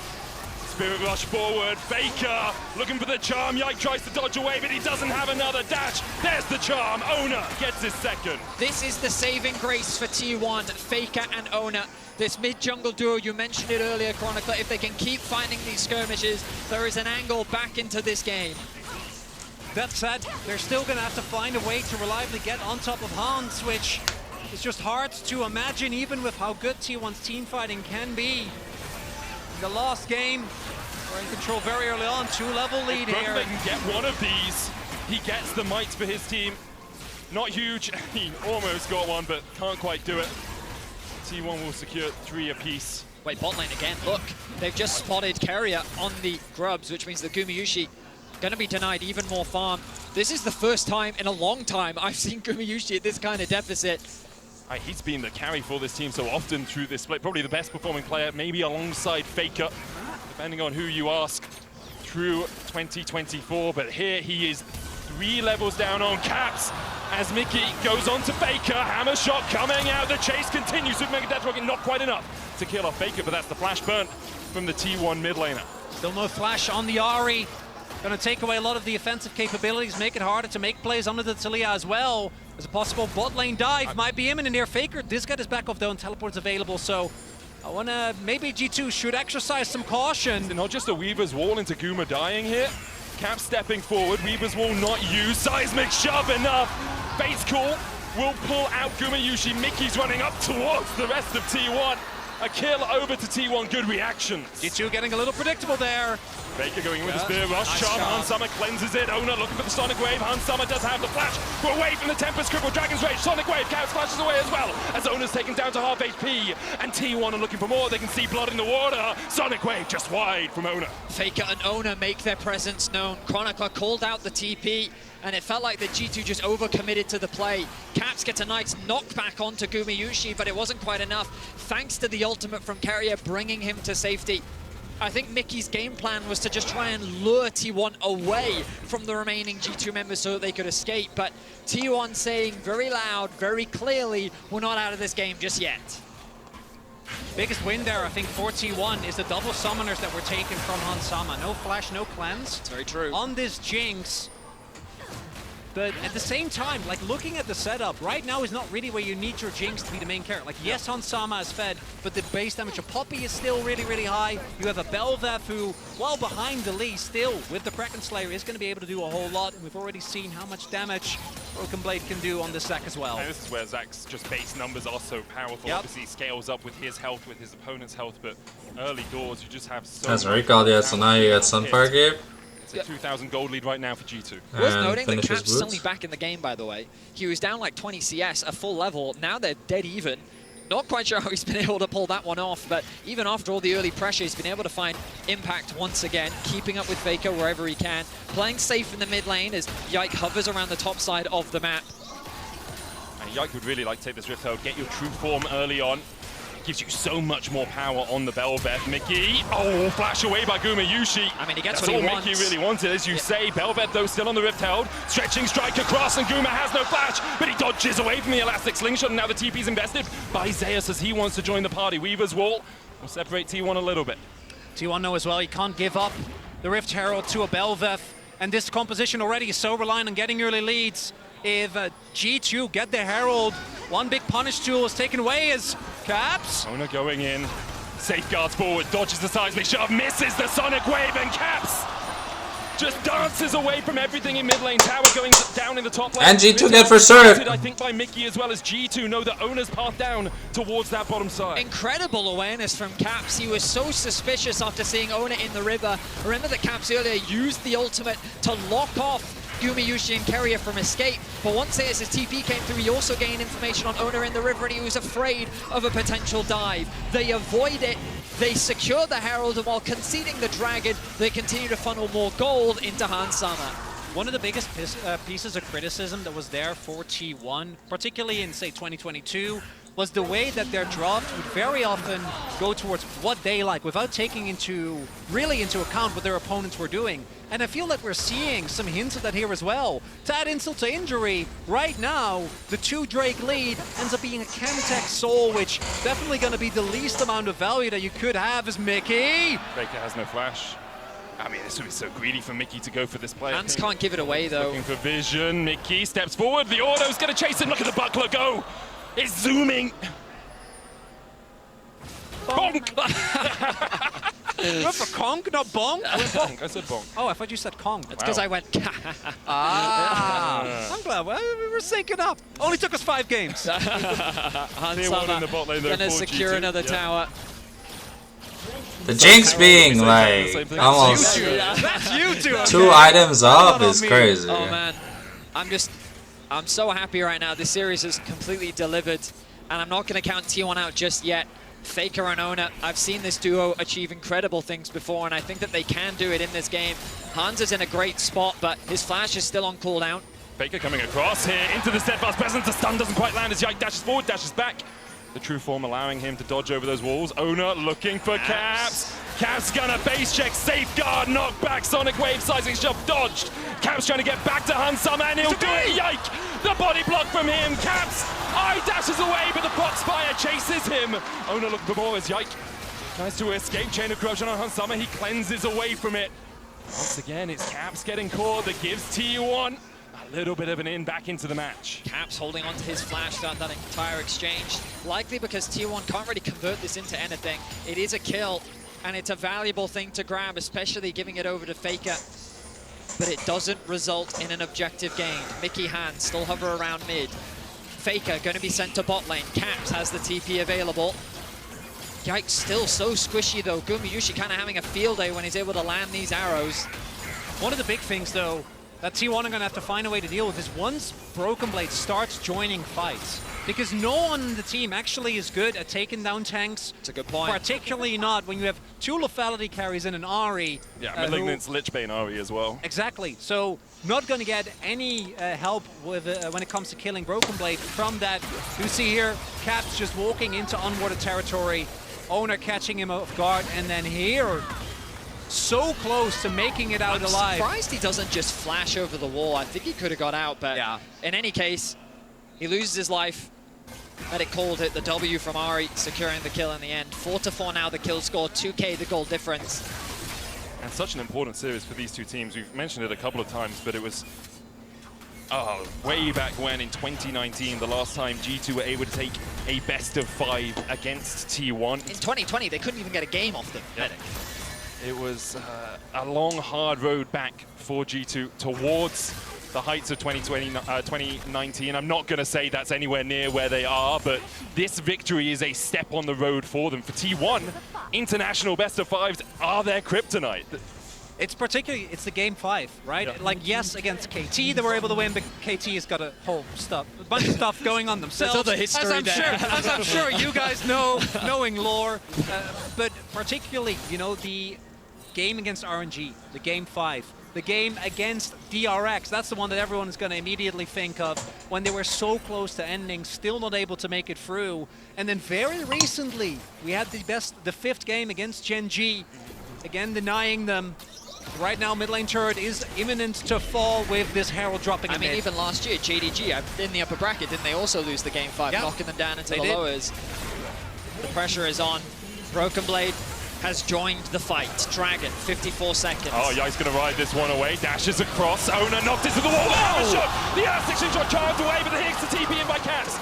T1 trying to retreat because already they have lost. Owner stretching, strike into the all-out. Broken Blade pulled across the wall. Here, the last thing shot out with the spear rush. Baker, he finds Hansama, and every time you count him out, Baker is there to find the fight. TP behind now by Baker. Mickey and Yike trying to run away. Another charm onto Caps. Baker no spirit rush, no flash, but Caps has no HP left. Faker is him, and he continues to prove why. An incredible pick onto Hansama, converts into a TP flank, and they're not done just yet. Oh, big thing here, though, is that right now they're not able to allow them to go for Baron. I think they will end up dying, but denying the Baron from T1 is still big.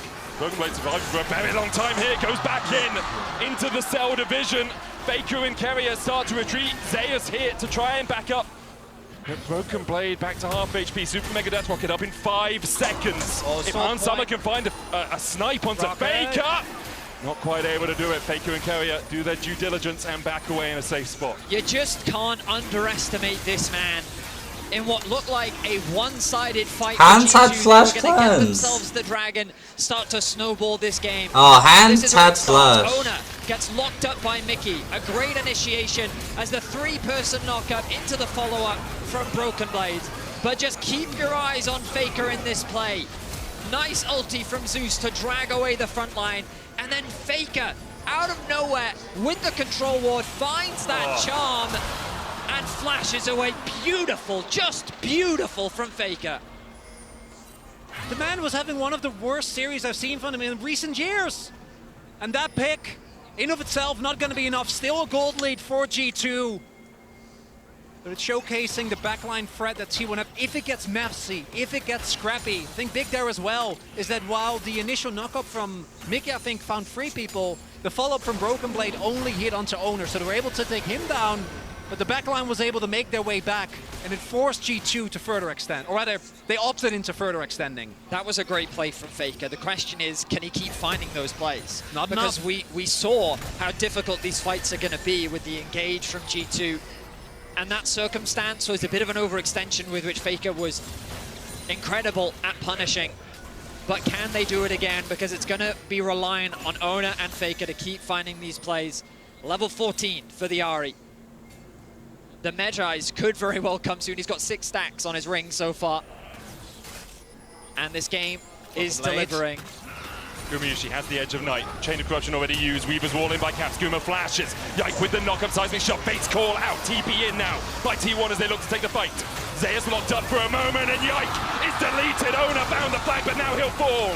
Zeus on the backline onto Hans Summer. Flash away. Mickey's trying to body block, but Zeus goes all out. Just this once. Faker dives into the backline. Caps next up for Zeus. And Faker's on a rampage. Caps just can't get through Zeus. He is not fed enough. And the flash away from Caps buys him a second, but that's all it's going to be. You can't buy class. And Faker's here to fight.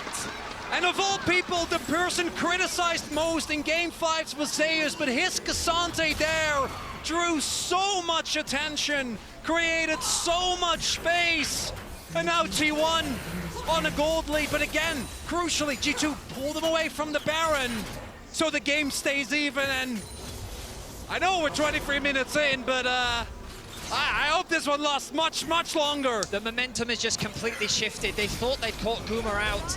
Caps even walls him off to force the flash, but this TP was so crucial. Carrier brings back his AD carry. G2 is now funneled into this choke point. A great kick from Owner results in an exchange of junglers, but Zeus finds his target. He locks down the AD carry, forces the flash out from Hans Summer, gets the knockup, brings him back in range, and then Faker with his mobility finds access onto the backline.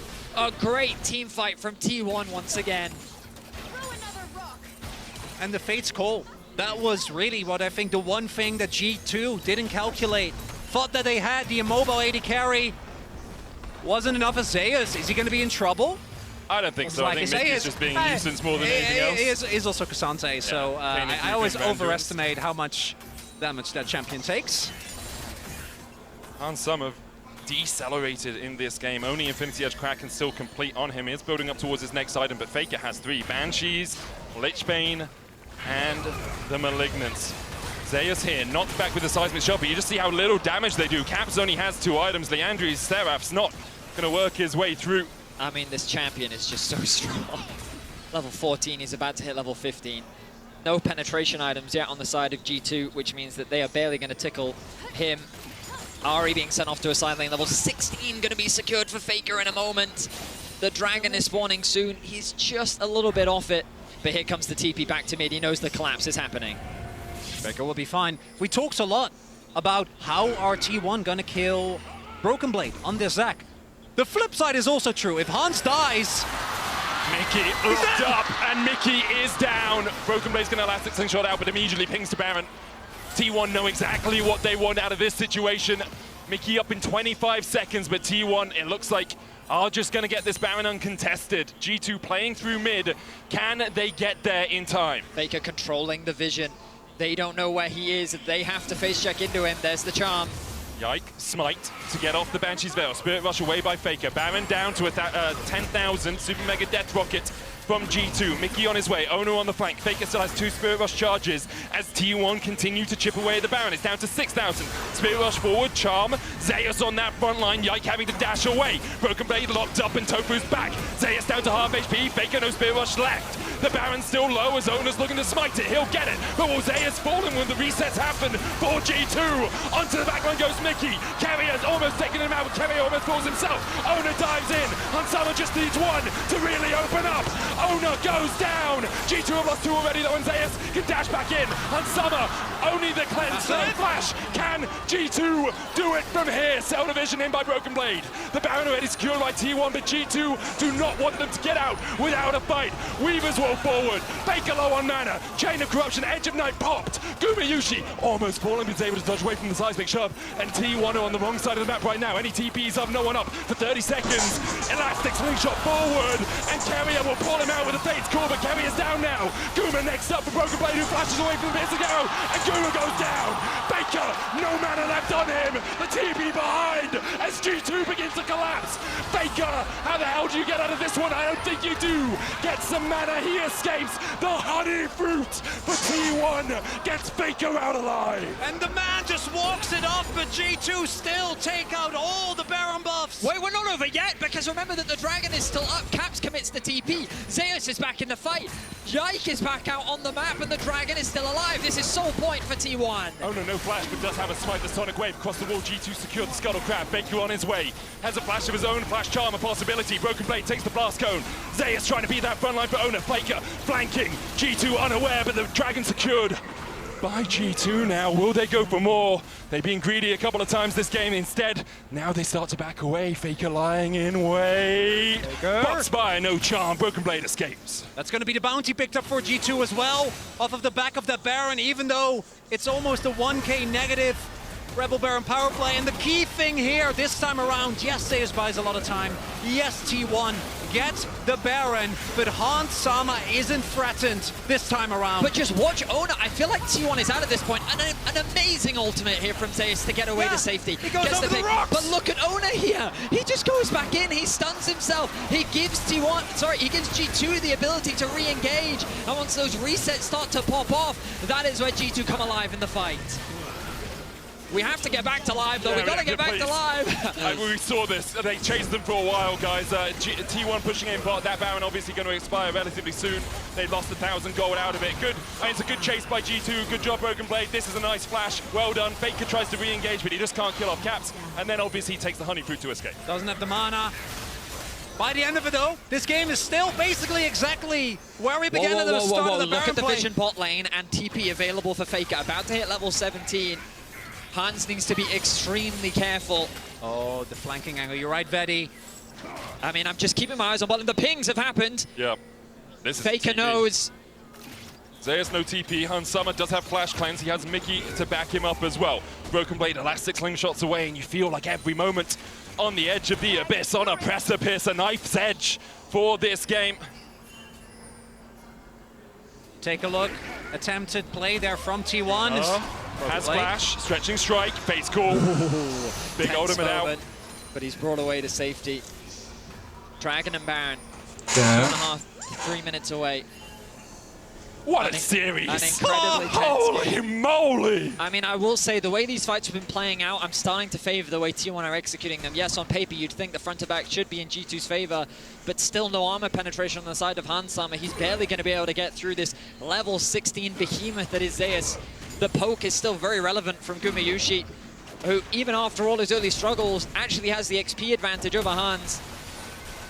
And honestly, Yike is doing nothing in these fights. This Belveth has so little impact compared to what Ona is capable of doing. It's ultimately going to come down to execution. Flashes are plenty on the side of T1. Same can be said for G2. Baron 2 minutes away as T1 set vision control up around the top side of the map. I think the important thing is when Hansama gets Lord Doms. If he gets it before the next fight, I think it entirely changes the landscape of the fight. He's now got a Zeal, though. No Lord Doms for Hansama. I guess the only armor really sitting on Zeus, but I feel you want to be able to make your way through that tank. Guma clearing the wave, Edge of Night giving him so much safety. You'd see as well, as soon as Carrier gets his ult up again, he's much more willing to step forward, really respecting the impact of this Zac. And that is one thing that I do think we're gonna now actually see, is that Broken Blade is free 1 and free, has his Jack Show's Spirit Visage, and his Sunfire as well. Faker did actually upgrade his Magi's, but he's also not built, which I don't think he should build any form of magic penetration. I think he should be looking to kill the #1 target, which is Hans. Regardless of the outcome of this series, I'm just so grateful that both of these teams have showed both the highs and lows of what they are capable of. An incredible best of 5. 32 minutes in, we're getting closer to the end. A single fight could determine the outcome of the whole game. And do you remember 4 days ago when everyone was saying, oh, it's just 3-0s until the upper bracket? That's what they said. Holy moly. I think we've never been happy to be wrong. You know, yeah. Everyone wants to so see happy this. To be wrong. Everyone wants to see the competitive series. Yesterday, we were treated. I mean, and this one feels like dessert. LEC fans are on the precipice of feeling that hope once again. We have the biggest victory for the LEC since 2019, I think. Yeah. But here we go. Baron returns to the Rift right now.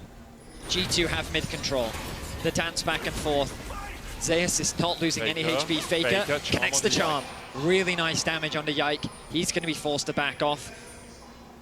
Drake and Baron alive in 20 seconds. Baron already up, of course. Yike goes across, gets some help. Mickey takes a bit of a chunk from Zeus, who is on that front line. Edge of Night on Gumayushi, giving him a bit of protection. Banshee's Veil on Faker too. They don't know that Faker's there. Chain of Corruption just short. T1 trying to wrestle control of the mid lane to get into this river. No vision there for G2. Sonic Wave on Broken Blade spots him out. Caps trying to get the mid lane control once again. Owner going in, pulled back with a stretching strike, but Broken Blade more of a nuisance than anything. Caps down to half HP. Yike dashing forward. Faker doing the same. Faker goes in with the Spirit Monster Charm going short. As Yike lands the knockup, he gets a stretching strike back. And Faker's locked against the wall.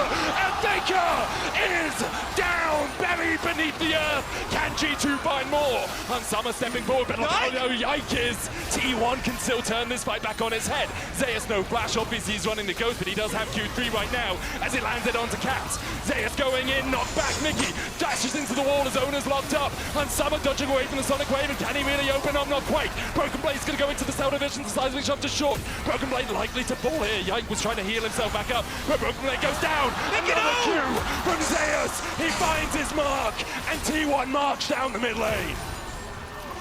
You might be able to take out Faker, but the real raid boss is Zeus. This man just will not fall. They don't have the damage to kill him.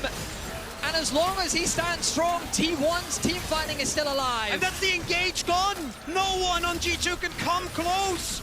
As T1, Faker is about up. Yeah, they'll get a Camtech Drake, but that's not what you're going to be looking towards. Carrier, he's harassing Faker is there. Faker goes in, there's the charm, cleansed away by Hansama. The charm actually came out second! Even I was deceived as Hansama was! Faker showing exactly why he is the GOAT. The Baron is secured. Caps. He has Banshees. He has the Banshees. Baron is taken by T1. With Hansama gone, that's 40 seconds. T1 may... Okay, maybe an end is a little ambitious. The wave clear is still there from Caps. Only one minion here, the next wave on its way, about 5 seconds away. Carrier dashing forward. Gumayushi has that lethality, but Mana Moon alongside it. Weaver's Wall will stop the minion wave. 20 seconds on Hansama. T1 can still push in. The minions, they're having a little trip going to see the pandas, but they'll make their way out of the jungle and make their march down the mid lane. Hansama still 10 seconds away. T1 maybe just go for the inhibitor, but maybe even more. Can sense blood in the water, can close out the series. Yike was going for the flank, but can't find it. T1 back away before taking the inhib. I don't know if G2 have enough damage to get through Zeus in these extended fights. It is just a battle of the front lines, but it's Broken Blade who's falling first. Faker now with the death cap. Sold his Medjai's for it. He's so strong. And yes, in the previous fight, he fell short. Caps took a lot of damage to start things off. Great poke from the bot lane of T1. Faker fully commits onto Yike, misses the charm, gets knocked up. Flash in from Broken Blade. Follow-up flash from Mickey. They get the kill. At this point, you're thinking this is a great position for G2 to be in, but they've taken so much damage already. And now in the extended fight, Zeus is just a raid boss that will not move. Caps gets knocked back. The damage from Gumayushi and Carrier is still good. You think that the backline dive from G2 is enough, but Zeus is just zoning everyone away. It's also just, I feel like G2 not on the same page there, right? Have the team, like, yes, Caps is zoned away, but I don't think that's the case for Hans. He's full health. has the summoners available. You got to step up there if the rest of your team is making a play for the backline, but it's not the case.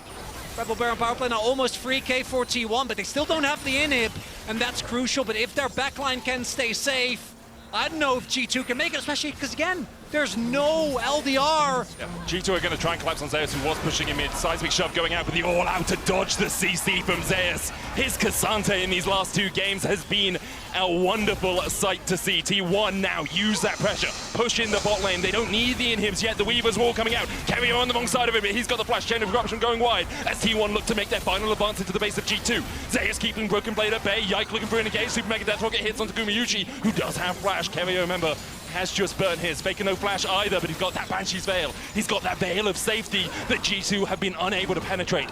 Now the inhibitor in the mid lane, T1's target. And G2 just can't get in. Zeus dashes forward, but that's double inhib to T1. Oh, and double inhib.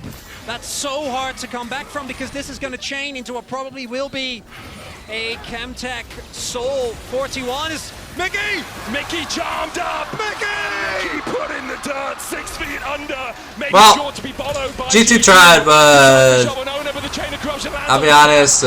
Watch can only buy you a second to stop and watch your team be ruined by T1. This far and no further. This close and no closer. For G2, this was the day they almost beat T1. For T1, it's just another Friday.